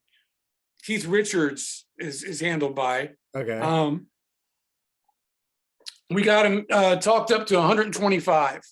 Okay. So it started a $30,000 record deal, and we got 125. Okay. What people don't realize is you don't just get that money. They did put us on a monthly. I think we each got like $600 a month or something. Mm-hmm. So we didn't have to go out and have some day gig. And we all lived in the same house in Reseda at that point. Mm-hmm. And we recorded there. That's where I recorded all of our demos. One of the Gazzari shows it was a whiskey show. So whiskey show, we got the ear of Andy Johns, the world famous producer. Yep. Rest in peace. We caught his ear. He was there to see another band. And we went on before they did. Yeah. And next thing I know, I'm backstage talking to Andy Johns about Led Zeppelin and the way he mic'd John Bonham's drums. Yeah, miking technique. And I'm just like, yeah. Okay, I mean, it just kept going. It just never stopped. I mean, there was not a time that first time I was in Hollywood, I was there for a decade, and there was very, very few times that I wasn't somehow affiliated with a record company, a demo deal, a record deal, doing a publishing deal. There was something. And what happened with that is we got Andy to, I spent a whole summer with Andy, learning all these secrets and techniques and all this stuff. And he's playing all this music. That's gotta be like college. Unbelievable, brother. Yeah. And I was ready for it. Yeah. You know what I mean? I mean, here's a question for you. You've not even hinted at any sort of substance abuse, partying, any kind of issues like that, because I didn't smoke. I didn't. I barely. I would tie some on and drink a little bit here and there. Okay. Occasionally, uh, I had a bass player in Moxie that was always stoned. When I recorded him, I made sure that he smoked first, put him where he needed to be. All right. He'd be tracking. I'd be like, dude, are you go take care of business and come back because you're all over the top of that thing. Yeah. You gotta relax a little bit.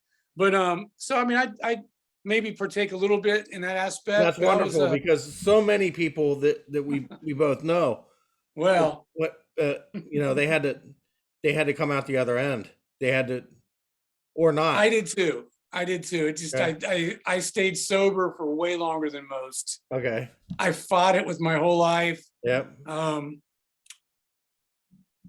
My father was always, I'm high on life, man. There's no way that you can ever be more clear-headed than if, and that's what I heard my whole life.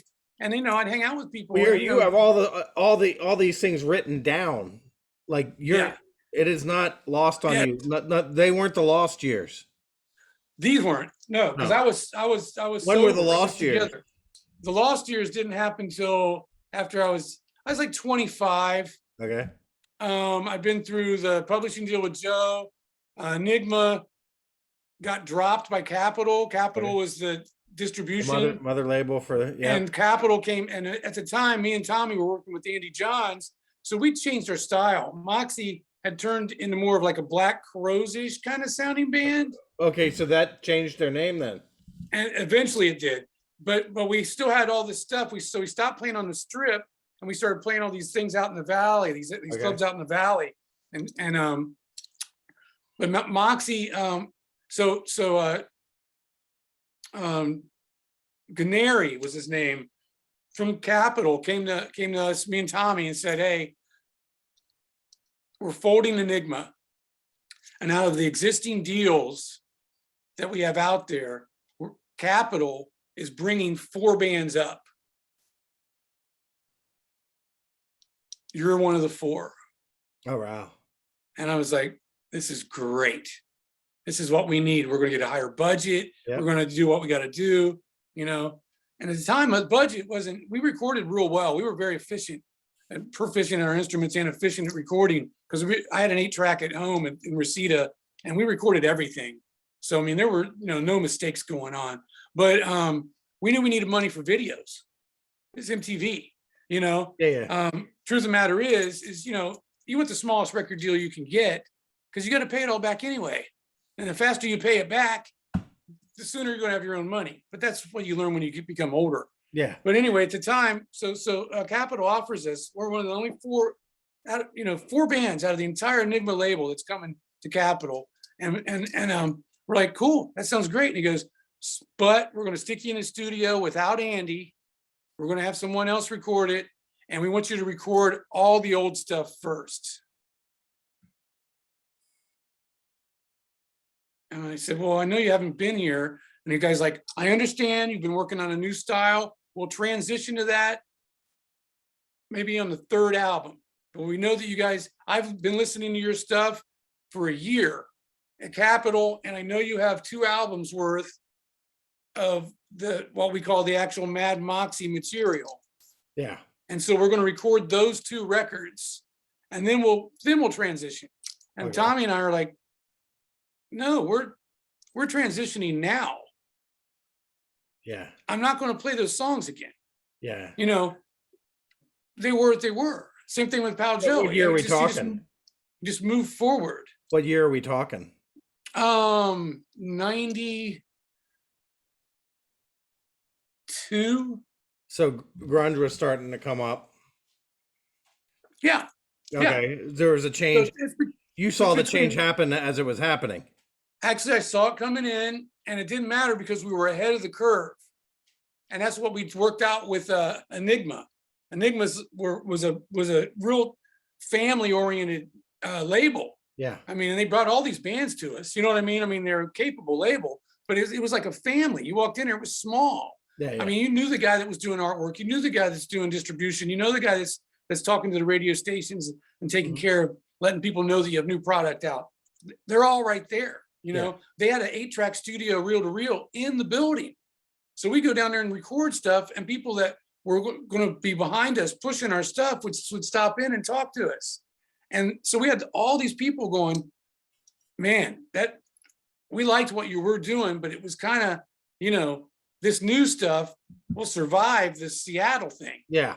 It's not tied to anything because it's just rock and roll. Yeah. You know, so anyway, we turned the deal down. We said Capitol. We said we're not interested. The guy's jaw hit the table. I don't think he'd ever offered anyone, you know, something and then say no. You know, and me and Tommy were sticklers, man, and we were working with Andy Johns. You know, and we were hanging out at the swimming pool. We were writing songs in his garage. Yeah. You know, I mean, that would have been a deal. I don't know if it would have been a deal breaker if I had ever been in that situation, but that seems. It's the same thing. It just goes back to the songs, and it's like I've always been. I feel as a songwriter, and those songs were cool. And again, if someone else wanted to record them, they're welcome to them. And if they can do something with them, great. And I'll collect the money because believe me, it's all copywritten as well. Yeah. But so anyway, that's what happened. And so we told Capitol, that's fine. No, we don't want it. And it caused an issue. Basically, Moxie broke up. We lost our bass player and drummer. So we put together a new band. We added a rhythm guitar player, got a new bass player from New York, got a drummer from Cleveland, great place to get drummers. And we created a band called The Shakes. We had some inside people that used to work at Enigma that started working at Zoo Records. We got some tapes which we never stopped. We just kept rolling. We got tapes. So the new Mad Moxie stuff is The Shakes. Is The Shakes. Okay. And it's not related to Mad Moxie at all. No, but you were transitioning. Yeah, and Rick Catello. What you transitioned to was a new band. It was. And Rick Catello wanted us to, you know, I mean, Ohio was, you know, a few years behind. He's wanting us to come back to Ohio because we played Ohio. Mad Moxie played Ohio every holiday season because the Catello family would pay for our plane tickets because we'd sell out 4 nights in a row straight. They knew the money was good. They'd front us the plane tickets. We come in, we get on the radio, talk about, hey, yeah, we're coming out. We're going to be, you know, come out Thursday, Friday, Saturday, and Sunday at the Alrosa Villa. Yeah. And the place was packed. You know, we're a band from Hollywood, you know, and people knew all of the Moxie songs. They'd sing them word for word, you know, and I had, you know, modified Marshall stacks and, you know, Les Pauls, and I'm just cranking it and doing that whole thing, you know, got this giant monstrous guitar tone, just huge. And I changed, man. I grew and I turned into someone that was more about the actual song. So by the time Moxie turned into The Shakes, I'd sold all my Marshalls, man. I'm playing through Fender Supers and I'm playing Tellys. And, you know, I had to reinvent myself. That's like the 3rd time I reinvented myself. I did it initially, well, first time you invent it. The second time was in Kentucky. 3rd time was in Hollywood. And then the 4th time was in Hollywood again. So I guess it was the 4th time. And so I started playing Telly straight into a tweed. And I'm like, you know, if you can't play it on this, you can't play it.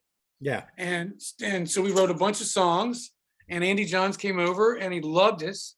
And so he stuck with us and he was going to go to Zoo Records and produce us. And we went in the studio with Sunset Sound. We're working on some stuff. And terrible thing that happens, Tom Janikis, Tommy John's father, has a heart attack. Okay. You know, you never know how things are going to happen with family. At this point, Tommy had been in LA for 10 years, like me. His family missed him. They had family businesses that needed to be ran, you know, and some bars around Columbus, some other stuff. He left. Yeah. So now I'm sitting with another record deal. Yeah. In the studio. Yeah. With the world's greatest producer. Yeah. Or one of them. And no singer again. Yeah. And that's when I finally went off the deep end. Okay. Between all the stories of Andy telling me, you know, how he got all the scars on his arms with, You know, I can thank Keith Richards and Exile on Main Street for this and that. And I was doing all this reading, and every guitar player I worshiped and loved at some point was a junkie. Yeah. I actually started a Hunter S. Thompson style experiment and started recording and getting high. And where alcohol only hit me a little bit and weed only hit me a little bit, cocaine I always hated. Opiates, man. That's my stuff. Mm-hmm. You know.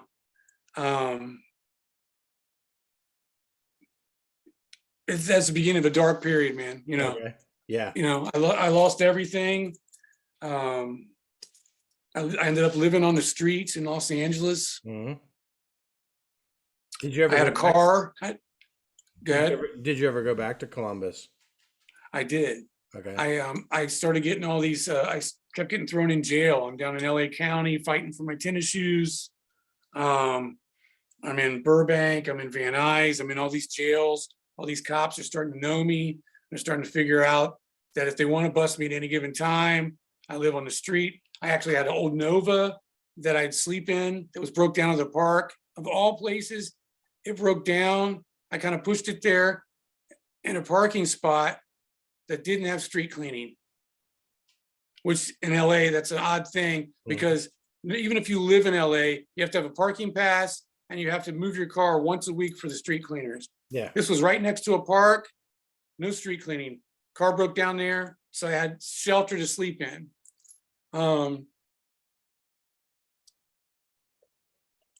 Just went off the deep end, man. I started calling people. I had Seymour Duncan. I had an endorsement with him for years. Gibson endorsement for years. You know, they built me guitars with Les Pauls with one knob and a P90 in the neck. I had some of the first signature model guitar ever from Gibson.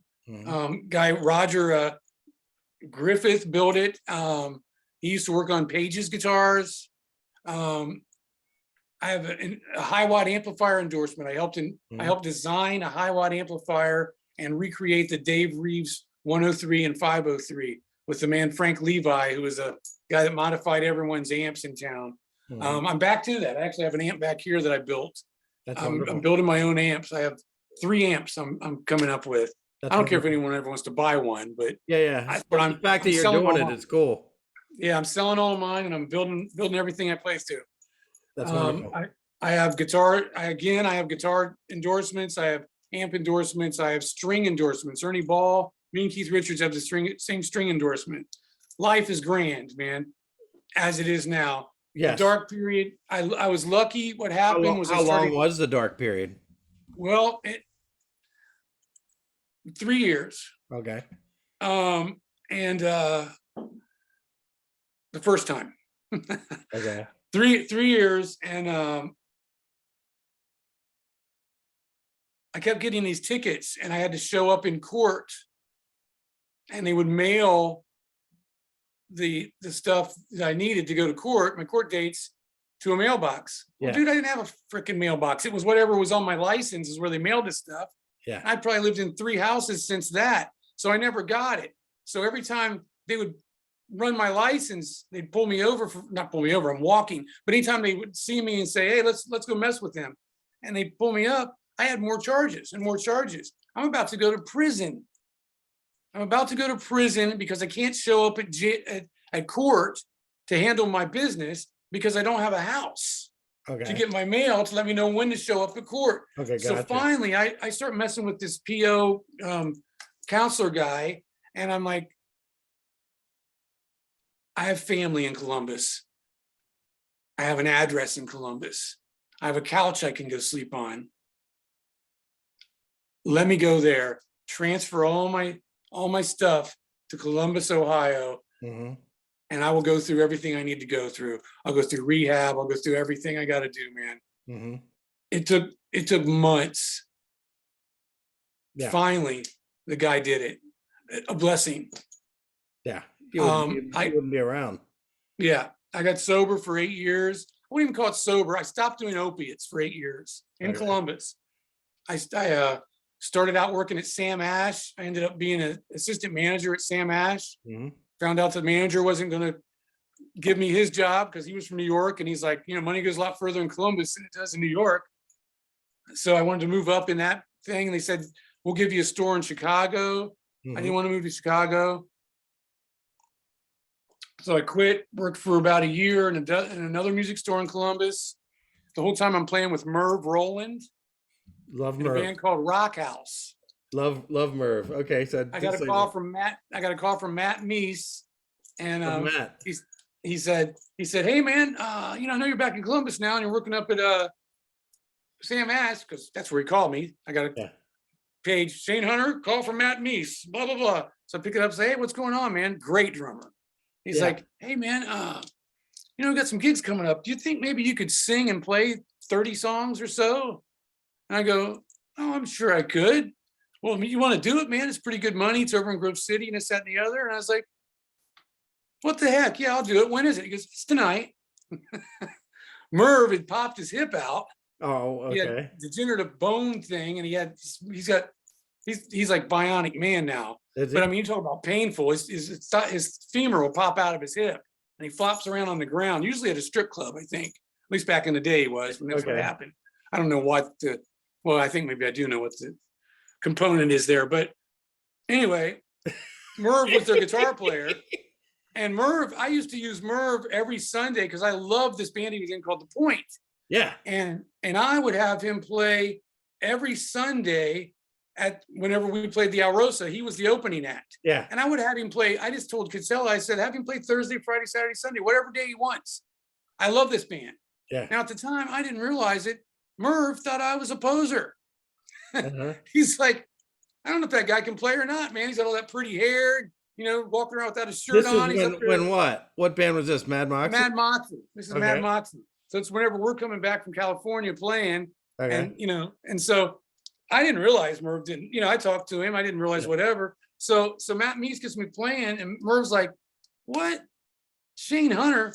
You got Shane Hunter taking my place in Rock House? What are you talking about?" Me and Merv, he came back, and I stayed because he didn't know if he was going to be able to play immediately because of whatever. Yeah. And for 2 years, we never left each other's side. We never did. I don't think we ever had one rehearsal. We just played. It was brilliant. We, whatever, we just look at each other. We'd swap. He'd play a solo one night. I'd play it the next night. I had a V and he had an Explorer. It was a blast. Me and Merv were the dearest of friends. I had no idea that he thought I was a schmuck. He is. I like Merv as a person.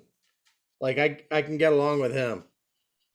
Oh yeah. Yeah. He's a real. There's a lot of people. There's a lot of people that Merv I get along with. You go fishing with Merv. You can go whatever. You know what I mean? Merv is fun too. He's a great dude. I love Merv. I love Mindy. Great peeps. So I ended up in that. But so during this period of time, and then I go to work at a place called Sound Ideas, which doesn't really sell guitars, but I'm a pro audio specialist. I'm a studio guy. When I joined the band in Kentucky, they had an apartment on the back of them, Spanky Lee After Money. Apartment was on the back of the studio. I learned how to engineer and cut tape and do all that stuff to stay there for free.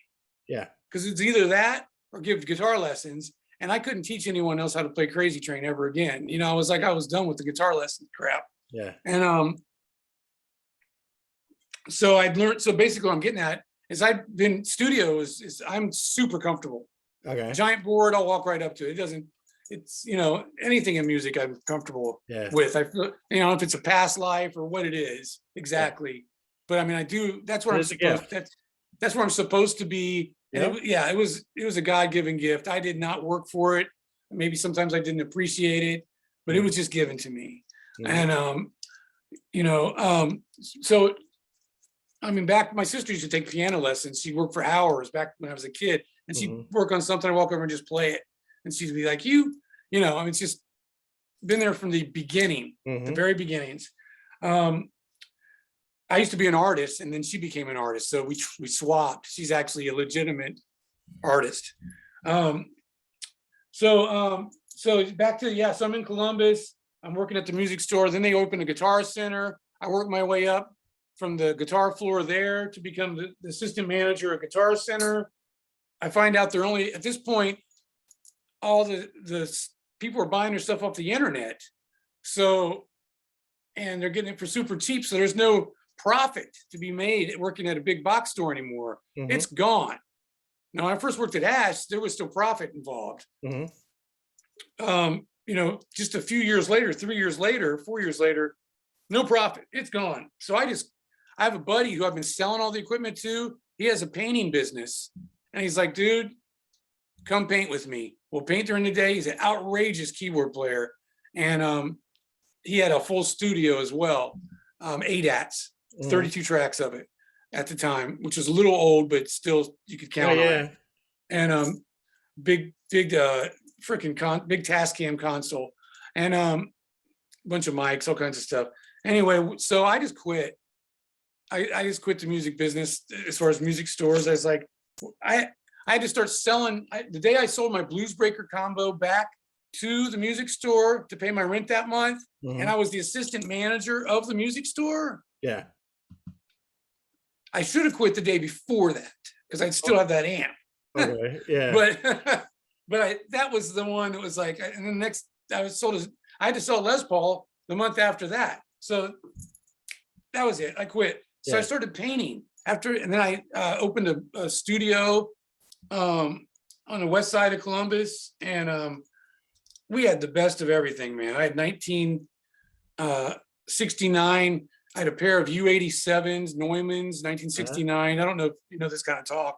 I had Manley preamps. I had the best of everything because we did high-end painting, man. I had a company, and then basically by the end of it, I didn't work anymore. And we did, I had a whole crew that would go, we would pay for our paint, we'd pay for everything. People did not pay for anything till we were done. Yeah. And so I ended up working at all these country clubs, and I put all my eggs in these country club baskets. 2008 hits, country clubs go away. I have to let go of my crew. I have all this overhead. One thing leads to another. I'm stuck in Sunbury, Ohio, painting my friend's uncle's house. I got some guy footing the ladder before lunch, and I'm like, I'm on a 10-foot roof with a 28-foot ladder, making it up to the third story of this house. And I'm like, I want to go. I got this long-handled brush. I want to paint the last bit of this, and then we're taking lunch. When that taco truck pulls up, do not unfoot my ladder. I'm on top of a tin roof. And if I fall to the right, there's all these iron fences. What's left of iron fences, it's just the verticals. So, I mean, in concrete. So, I mean, you know, that's it, you know, like Dracul style, right? You know, and, you know, I reach up like this, I feel the ladder kick, wham, I go down. I pull the ladder as hard as I can to this way. I get all tangled up in it, rip my rotator cuff, just total mess. End up going, you know, in the hospital, of course, but then after that, I'm back on opiates. Okay. And I think I know how to control it. And I have six stacks. I have every pedal. I have 26 guitars. I have a 32 track studio in its own building, right? I have new cars. I have a house that's almost paid for. Guy starts giving me 120 Oxycontin a month. That's horrible. I'm not abusing it. I'm just taking what I'm told to do. I am racked up. I'm in pain. They tell me I have to go in for surgery with my back and my arm and all this stuff. 3 months in, I go to pick up my script, and he says, "Hey, you're going to have to go to pain management from here on out. You know, I can only, as a doctor, I can only give you so many pills with these new laws." And I was like, oh, "Okay, cool." I'd taken my last pills, you know, before I got there, so I was good for 8 hours or whatever. And so we do the visit, and I sit out in in the waiting room, because it was one of those places that actually filled your script there, gave you the stuff as you'd leave with everything. And I keep waiting and waiting. And the nurse finally goes, "Why are you still here?" I said, "I'm waiting on my script." "Well, didn't the doctor tell you that that was it?" And I said, "Well, I assumed that I had a script to leave with, and I had a month to find the pain specialist." She's like, "No, we go all the way to the very end till we can give you every pill we can. And then a month later, we have to turn you to somebody else. That's the law," or whatever it is. Okay. You know, so I have a huge bank account. I have all kinds of stuff. I start buying pills, man. Well, pills are expensive. At that time, Oxycontin, if it's an 80 milligram, it's $80. Long story short, dude, 10 years later, I'm living on the street again. You know, it eventually caught up, you know, by the grace of God and people that care about me and everything else. I've been sober for a little over 6 years. That's wonderful. That's the important thing. And I, you know, I've had my fill, Yeah. as they say. I Yeah. have no desire. I didn't have a desire when it happened. Yeah.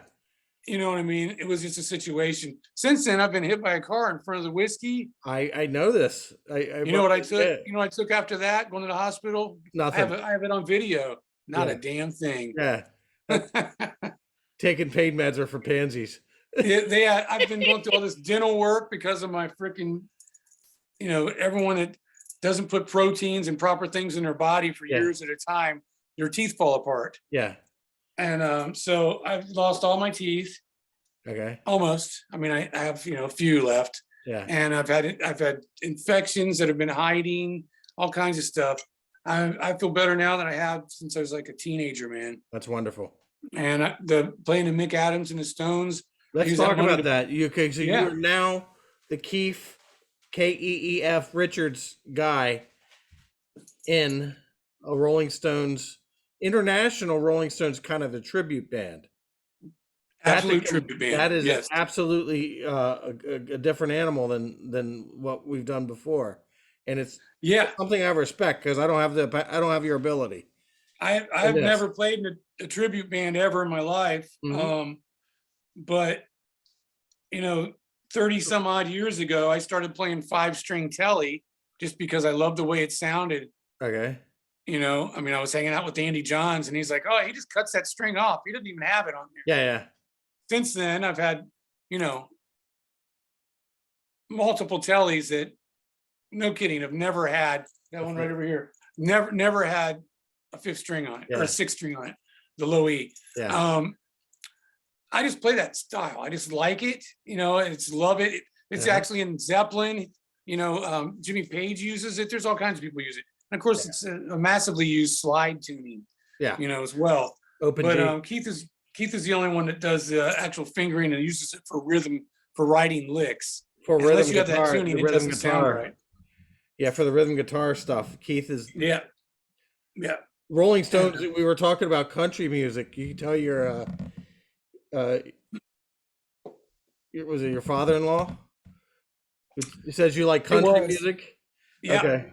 Yeah, if he heard me play some Stones, I could play some Stones for him. him. What I'm saying is the Rolling Stones taught me what I know. Yeah. When I initially learned about country music. Like most of us. Yeah. Yeah. Yeah. I was firsthand in Kentucky learning some of it in Nashville as well. Yeah. But yeah, the Rolling Stones, it's all country. Yeah. You know what I mean? Dirty Fingers. And you listen to Keith Richards strum and guitar, people have no idea how talented that man is. Oh yeah. I mean, it's magic. Absolute magic. And I was so many different sources he draws from. Oh, from all over the place, man. And so I ended up I'm still stuck. And to finish up that story real quick, I'm in rehab, and I've been waited. It took me 3 years in Columbus, Ohio. The drug opiate pandemic, and if you want to call it that, I'll call it that. It's so bad there, or at least it was at the time, that you could get on a list, and it took me 3 years to get a bed, is what they call it, to go in and get properly detoxed. Now, when I quit before, I just cold turkeyed it. I just did it myself. Wouldn't recommend that to anyone. I was a younger man at the time. Yeah. You know, I was 30 at the time. Yeah. So I guess from 27 to 30 was my full strung out time. I started dabbling a little prior to 27. So at 38 or 40, somewhere around there, at 30, yeah, is whenever this happens and I fall off the ladder.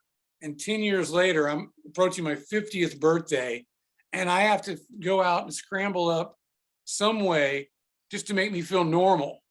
And I'm on the streets, bro. It's not, you know, I mean, I occasionally could stay at someone's house or Mhm. you know, but I mean, people were, it is what it is, Yeah. you know. So I get a call on Christmas Day. I'm at my mom's house, probably the only day I would have been there. And the only number I could give them was my mother's number because I had no phone. And she answers the phone and she's like, "Who is this? What? No, no, he's right here. Hold on." And hands me the phone. They said we had a bed open up, and it wasn't because my time had finally came up. Someone canceled, and they said we had a bed opened up. You got to come in here tomorrow morning at 8 o'clock, Mhm. and that's that. And that was it. It was a Christmas gift, another thing from God or Yep. whatever. I'm there Mhm. with my mom, and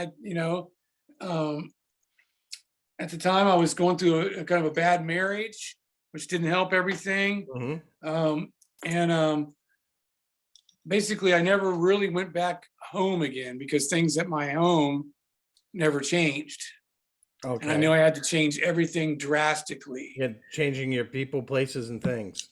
change it all. Yeah. And so during my rehab, I yelled out someone's name, which was my ex-girlfriend from Hollywood, well, from Kentucky to be Yeah. exact. And they said, "You kept saying to call your wife, and you kept saying Maria. And we looked on your paperwork, and that wasn't your wife's name. So we did not call your wife." And I was like, wow, I don't remember that at all. I Yeah. don't remember anything.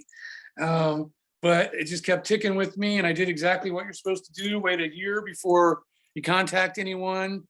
If you want to have a real relationship with them, Yep. get your Mhm. sobriety behind you. And I went, going to meetings every day, 300 freaking meetings. Mhm. And, of all things, I called my old Hollywood, I call her my Hollywood sweetheart because we moved to Hollywood together in '87 from Kentucky. And I called her up and she was single, man. She just gotten out of a relationship herself. And within months, she came to visit me. And a few months after that, I went to visit her. And a few months after that, I moved to California and started getting my health together. I had to move to California to stay off drugs, to keep clean. I had to All do right. it because the people I ran with In at that time in in Columbus, Columbus. I couldn't get away from it, Yeah. and They want to see you go and- back. They want to see you get back. oh, they want to see you Illness. fail, man. They don't want to see another option. Yeah. Yeah. Yeah. They want you to be the pity party with them. Absolutely. Yeah. But yeah, so yeah, that's how that ended up. And she had stayed out, she had moved away and had a child and came back. Her child became an actress, ended up doing a movie with Robert De Niro, all kinds of really cool All right. stuff. Yeah. Christina, beautiful girl. Uh-huh. Beautiful. She's an artist. She's actually in Louisville, Kentucky now, Okay. but via New York City. Wonderful. But Maria had gotten back into the scene because she's looking for someone to date. So she's like, "I like musicians," and she sees me and she's like, "Where's your guitar?" Yeah. And I was like, "Thank God," Yeah. Yeah. and, Somebody doesn't try to change the best of what you are. yeah, yeah, because You my remember what ex the was the best of what opposite. you are. My ex was like, she met me. I didn't even play at the time, and she knew I worked in music stores and stuff like that, knew I could play. She could hear me play, Yeah. but she never saw me play in front of a crowd Yeah. or never saw anything like that. And then I started going out and playing with Merv, and it caused all kinds of problems. She's like, Yeah. "What do you think you are, some kind of celebrity?" It's like, It was a mess, man. Yeah. She wanted me to quit, and just wasn't behind the whole thing. And I kind of did, to be honest. Just became a full-time drug addict, but due to the fall and everything. But yeah, so yeah, I moved out to California. Maria still had connections, and I ended up being in a hospital 3 different times. The first month that I moved out here, I just due to my health. I mean, I was sober, but I'd abused myself so bad okay. that being sober and dealing with all these issues, you know, when you're loaded, you don't notice the issue. Yeah. You know, you're just, you know what I mean? Uh-huh. You're just doing what you got to do. And I had all this, you know, I developed COPD. You know, I was, you know, smoking a bunch of meth and crack on top of it to equal out the speedball, just whatever I could get on the streets. And so yeah, I ended up This is in Ohio. no, I finally moved to California. Yeah, That that was way I'm acting is in Ohio, correct? yeah. And I get away from that. I'm a year clean. I'm in LA, and I'm in the hospital. And the week before I go into the hospital, I meet this guy, the bartender at the Viper Room, Tommy Black. He used to play with the Runabouts with the singer from Stone Temple Pilots, Waylon. And he was with him on the bus when he died, actually. Okay. I started talking to him about my story and this, that, and the other. And I said, you know, I'm really into the Rolling Stones. It's just kind of my thing. And he's like, you know, we're having a Rolling Stones Tribute band. not a tribute band. We're having a Rolling Stones night because all the nights out here in California, like the Viper Room and the Whiskey, they do theme nights. Theme night, yeah, you, yeah. yeah. So you'll be playing like Def Leppard all night. You play, you know, Led Zeppelin all night. It happened to be a Rolling Stones night at the Viper Room, and he goes, "I'll put you on next week." So it's going to be my first time back on a Hollywood stage in 35 years, and I was in the hospital. And I told the doc, I said, "You got to let me out, man. I got to go play one song." I said, "I got a gig." And he's like, "A gig? Are you kidding me, man? You know, we brought you in here in an ambulance." And I was like, "All right, it's not a gig, but it's my word. And I promised someone I'd be there to play one song. And it's a song called Happy, which is one of my favorite songs." You sang it too. And it was the only time that was another thing. It just came out of nowhere. Whenever they called me back and said, before I went to the hospital, they called me back and said, "Hey, do you know Happy?" I said, "Damn straight I do." Yeah. They said, "Good. No one else knows that you're playing that." I said, "Great." How So poetic is that, though? You ever oh, slow down? it's Have you ever so slowed many down to times, think how poetic that is? so many times. I have a ring right here that says Happy on it. Well, Some yeah, of the stuff, most of the stuff that's happened in my life is like that. It's magic. yeah, It really is. It really is, man. And you know, as long as I keep my head clear and steer the right, you know, keep things right and don't do anybody any harm, yeah. it's just wonderful. You know, I wouldn't trade my life for anything. That's wonderful. And you know, he let me out, obviously. He let me out of the hospital and he said, "I'll probably be seeing you back here again tomorrow," which he didn't. It was a few weeks later. I lasted a few weeks before I got back. Okay. But I went out. I had to have my girl carry my guitar. Viper Room's up these stairs. I didn't have enough strength to carry my own guitar up the stairs. Yeah, Didn't show anybody that, of course. yeah. No one knew that. I got it upstairs, strapped her on, got there about, you know, a few minutes before I had to go on, went on stage, played the song. I expelled so much energy that I handed her my guitar and I walked outside, walked down the thing. It took me about 10 minutes to catch my breath, but it was back. And I'd been, you know, I got back on the stage. A couple weeks later, I hooked up with Chuck Wright, played bass for Quiet Riot for years. He's played House of Lords, all kinds of people. And I just mentioned the Rolling Stones. He goes, "Well, you know what? We're doing a Rolling Stones night here, blah, blah, blah, blah." I play that first show at the Whiskey. And the guys I play with isn't just an assembly of people. It's Mick Adams and the Stones. Both his guitar players couldn't make it. And Chuck Wright said, "Don't worry about it. I got a guy I went to his house and his whole house is full of Rolling Stones pictures." Well, that was Maria's posters. He didn't know it. You know what I mean? I moved into her house. It was her house, but he's just like, he's got a telly over there with only 5 strings. He keeps talking to me about, I don't even know what he's talking about. "I got him to play guitar for you. You're fine." So Mick Adams shows up, a pro, been doing it for 16 years. And I meet him, you know, and we played a couple songs. It went great. I tell him, I said, "Hey, when your Keith steps down, I'll take the gig." And he said, what makes you think, you know, and he goes, "I had a great time with you and you seem like an all right guy and everything. What makes you think my Keith is going to step down?" And I said, "I'm just saying, Yeah. when it happens, call me." Yeah. about a year later, after Yeah. I've played 200 other shows Yeah. at the Whiskey and at the Viper Room, at the Lucky Strike, I get a call. Hey, man, it's Mick Adams. You remember me? I said, yeah. Did your key step down? He goes, yep. You still want the gig? I didn't negotiate. I didn't know what the pay was. I didn't know what any of it was. I Yeah. never even played in a tribute band. I said, yeah, I'll do it. Yeah. And they said, okay, we got 45 songs you got to learn. We usually try to do about 60. I said, send me the set list, or send me all 60 of them, you know? And we practiced twice. And that was 4 years ago. I never even practiced the damn songs, man. Yeah. I just know them. You know, Yeah, I mean, I listened to yeah. them and found the arrangements, you Mhm. know, but I mean, as far as like, I didn't have to learn anything. Yeah. Yeah. I know how to play that damn guitar. Yeah. And man, it's been a blast, man. We've That's been wonderful. everywhere. And we're That's supposed to be wonderful. going to, yeah, thank you. We're supposed to be going to Switzerland. We got a whole month booked in Switzerland where we're going around the whole edge Yeah. of the border. So we're bordering every other country. That's what, of course, you know, that's why Switzerland is a free zone, because it borders everything in Europe almost. Yeah. So we're playing like right there, right across, you know, from everything.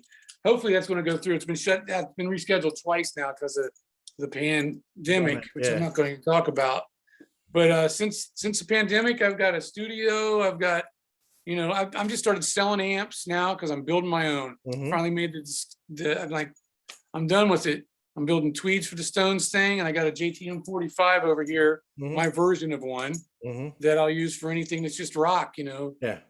And man, life is wonderful, man. That is absolutely It is- wonderful. it You is came just, through, you went through it all, and you come out the other end, and it's like and it's thank you. it's poetry. It, you know, and I do what I can to you know, I kind of do some work in that area, some Mhm. counseling and stuff, and I That's do a lot of wonderful. meetings, and I I'm going to call be that in, I'd call that the good work. yeah, well, That's the what good it work. is, It's like man. you give back to what you can. Yeah, I'm allowed to do it. I've been allowed to Yeah. do this. I've been given another gift. And what I tell people all the time, like, yeah, but like so many times, you know, you could have taken that Capitol deal. You could have taken the Pete Way first job, and you would have been on tour with Ozzy, and you could have done this and you could have done that. And two reasons. I mean, one reason I just, you know, am happy. Your And journey's you your can't, journey. you change one little thing and it all changes, man. Yep. And I don't want to be anywhere but this chair. But also I say, you know, truth of the matter is, when I had my drug problems, and believe me, they were problems.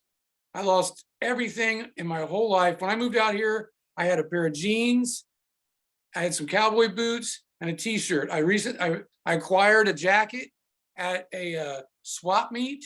And when I got hit by that car in front of the Whiskey, they tried to cut my boots and my jacket off because my blood pressure had crashed. And I took those both off. And I said, you don't need to cut anything off. I'm fine. But they couldn't get a reading on me. So they had me in the ER and they were freaking. They took scissors and they cut that pair of jeans that I moved to Hollywood.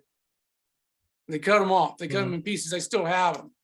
I'm talking to a guy about re-sewing them together like Frankenstein so I can keep them. And my favorite shirt I got from this like vintage place called oh my gosh, I can't believe they're gonna kill me. Oh, it's Cat something or other. It's on Fairfax. Anyway, some people gave me some stuff when I first moved here because I had nothing. And they cut my favorite shirt off me. They cut my favorite pants, you know, I mean, everything. They cut my socks. Mm-hmm. You get the idea. They cut it all off me trying to save my life. And I was like, I'm fine. Mm-hmm. Also real odd, right before the accident happened, I'm standing in front of the Whiskey and I hear, and I'm leaning against the wall, and through this ear, I hear, you're gonna be all right. Nobody was standing there, bro. Mm-hmm. That's a brick wall. Yeah. And I turn over to the wall and go, wow, that's weird. And I turn back around and I hear a squeal of this car trying to make that turn at 50 miles an hour. And I hear a different voice. Maybe it was the same voice, just in more of a rushed manner, say, run. And dude, I ran my ass off. And as soon as I knew the car was going to hit me, I pushed my hand on the hood and I jumped as high as I could. If you see the video, I spin around, I get shot. I hit the car, hits me, I get shot like a rocket. I knock people over. and I hit the second post of the awning. There's two posts holding the awning in front of the whiskey. I hit this one, the second one. I go past the first one. I hit it with my thigh, and I slide down. And I know that my thigh's broken in half, which it wasn't, but it felt like it. And I look up, and the car is still coming. It has two other people on the hood now, and it's coming at me. And I'm like, and my thoughts, I go, I thought I was supposed to be okay. You know, I thought I was supposed to be okay. And then the car hits the first post and goes and stops right before it runs over me. I know it sounds crazy, but it's No. things that happen. These are the things that happen to me. Yeah. And that was before I got the call from Mick. Okay. All right. Timeline wise, but anyway, everything ended up fine. And you know, I got on the cover of some magazine in Germany. Mm-hmm. My girl took a picture of us back behind in the hospital of me and two other guys. Mm-hmm. One of the guys is playing Kurt Cobain in Vegas right now in a show called 27, which the guys at the Viper Room wrote. Okay. And it's huge in Vegas now, and it's going to go all over the place. It's touring, and it's all about everyone is 27 that died, all the 27-year-old rock stars. Yep. And so they have like 3 songs from each rock star. Mm-hmm. He's Kurt Cobain. So, I mean, you know, he was supposed to be here for something, and he's in a band called Butterside. Great original band. Look him up. The drummer, he just recorded at Dave Grohl's studio, just played drums, did 2 albums. I can't recall. This is the Nick Adams 3-piece band. No, this is the 3 guys that got ran over at the whiskey. Okay, gotcha. Everybody survived? All of us are alive and well. We all walked out of the hospital that same night. How weird is that, though? It is. It's crazy. But, okay, so tell my audience what happened to the guy who was in the driver's seat. So the guy that ran everybody over, I don't know how deep or what I can say or what I can't say. Yeah. I try to keep my language pretty good. Yeah. But this guy, after running, now there was dozens of people that scatter. You can just look at a Whiskey Crash. It's October 2nd. I was celebrating it'd been a year since Tom Petty had died. That's what I was talking about when I was out front. Okay. Whenever it happened. Okay. This guy runs over everyone. You know, car gets stuck on the awning post, which, by the way, is like 1.25 inches, man. It's not even a good sized chain link fence. I don't know how this didn't stop the car, but he gets out of there. I have the video, you know, everyone has the video that you can find it online. And you see him get out of the car, turn around and start walking away. And at the same time, one of the guys that runs the whiskey now, whose family of the people that have always ran the whiskey, was upstairs in the office, and he saw it on a security camera, which is what I have a copy of the tape from. And he saw that, and he ran out the 3rd floor, down the fire escape in the back of the whiskey, and came right around the corner and tackled the dude and yelled to the police, "This is the guy that just ran over those people in front of my club." Mm-hmm. Needless to say, he went to jail. Yeah. There was no, he had borrowed a car from Lyft. Someone rented a car from Hertz to drive for Lyft. Since he was not on the contract, Hertz is not responsible. Mm-hmm. Since he was not the Lyft driver either, Lyft is not responsible, even though there was a Lyft sticker in the car. This was just some guy that borrowed a car because he wanted to go out and party, and he got drunk.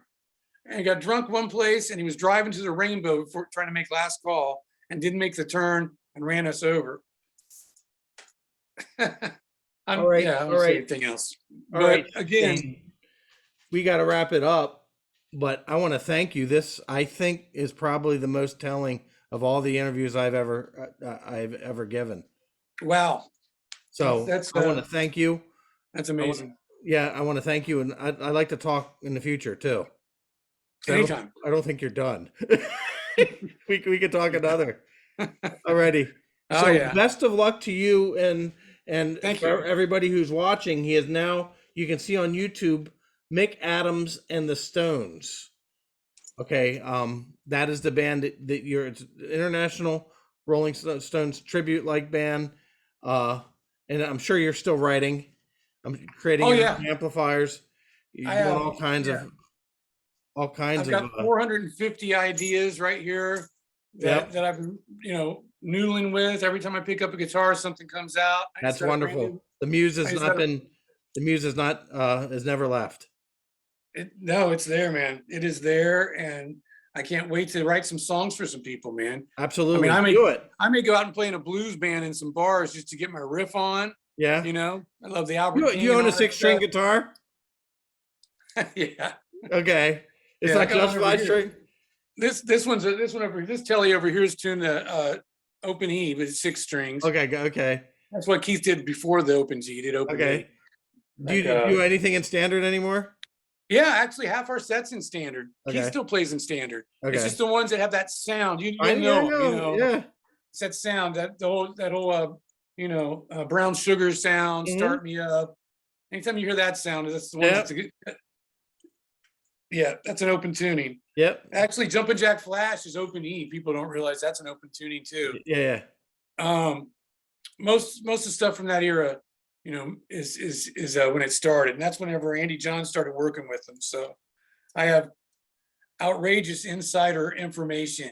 Yes, we need to talk again. Seriously. Seriously, this is wonderful. Anytime, man. All right, It's been a thank you. We blast. love guitar nerds. We love guitar nerds. I will see you. Shane will say I see you, and Yeah, we'll do this again real soon. yeah. ShaneHunterMusic.com. ShaneHunterMusic.com. I will put That's a link me. to it in the description. Please. Alrighty.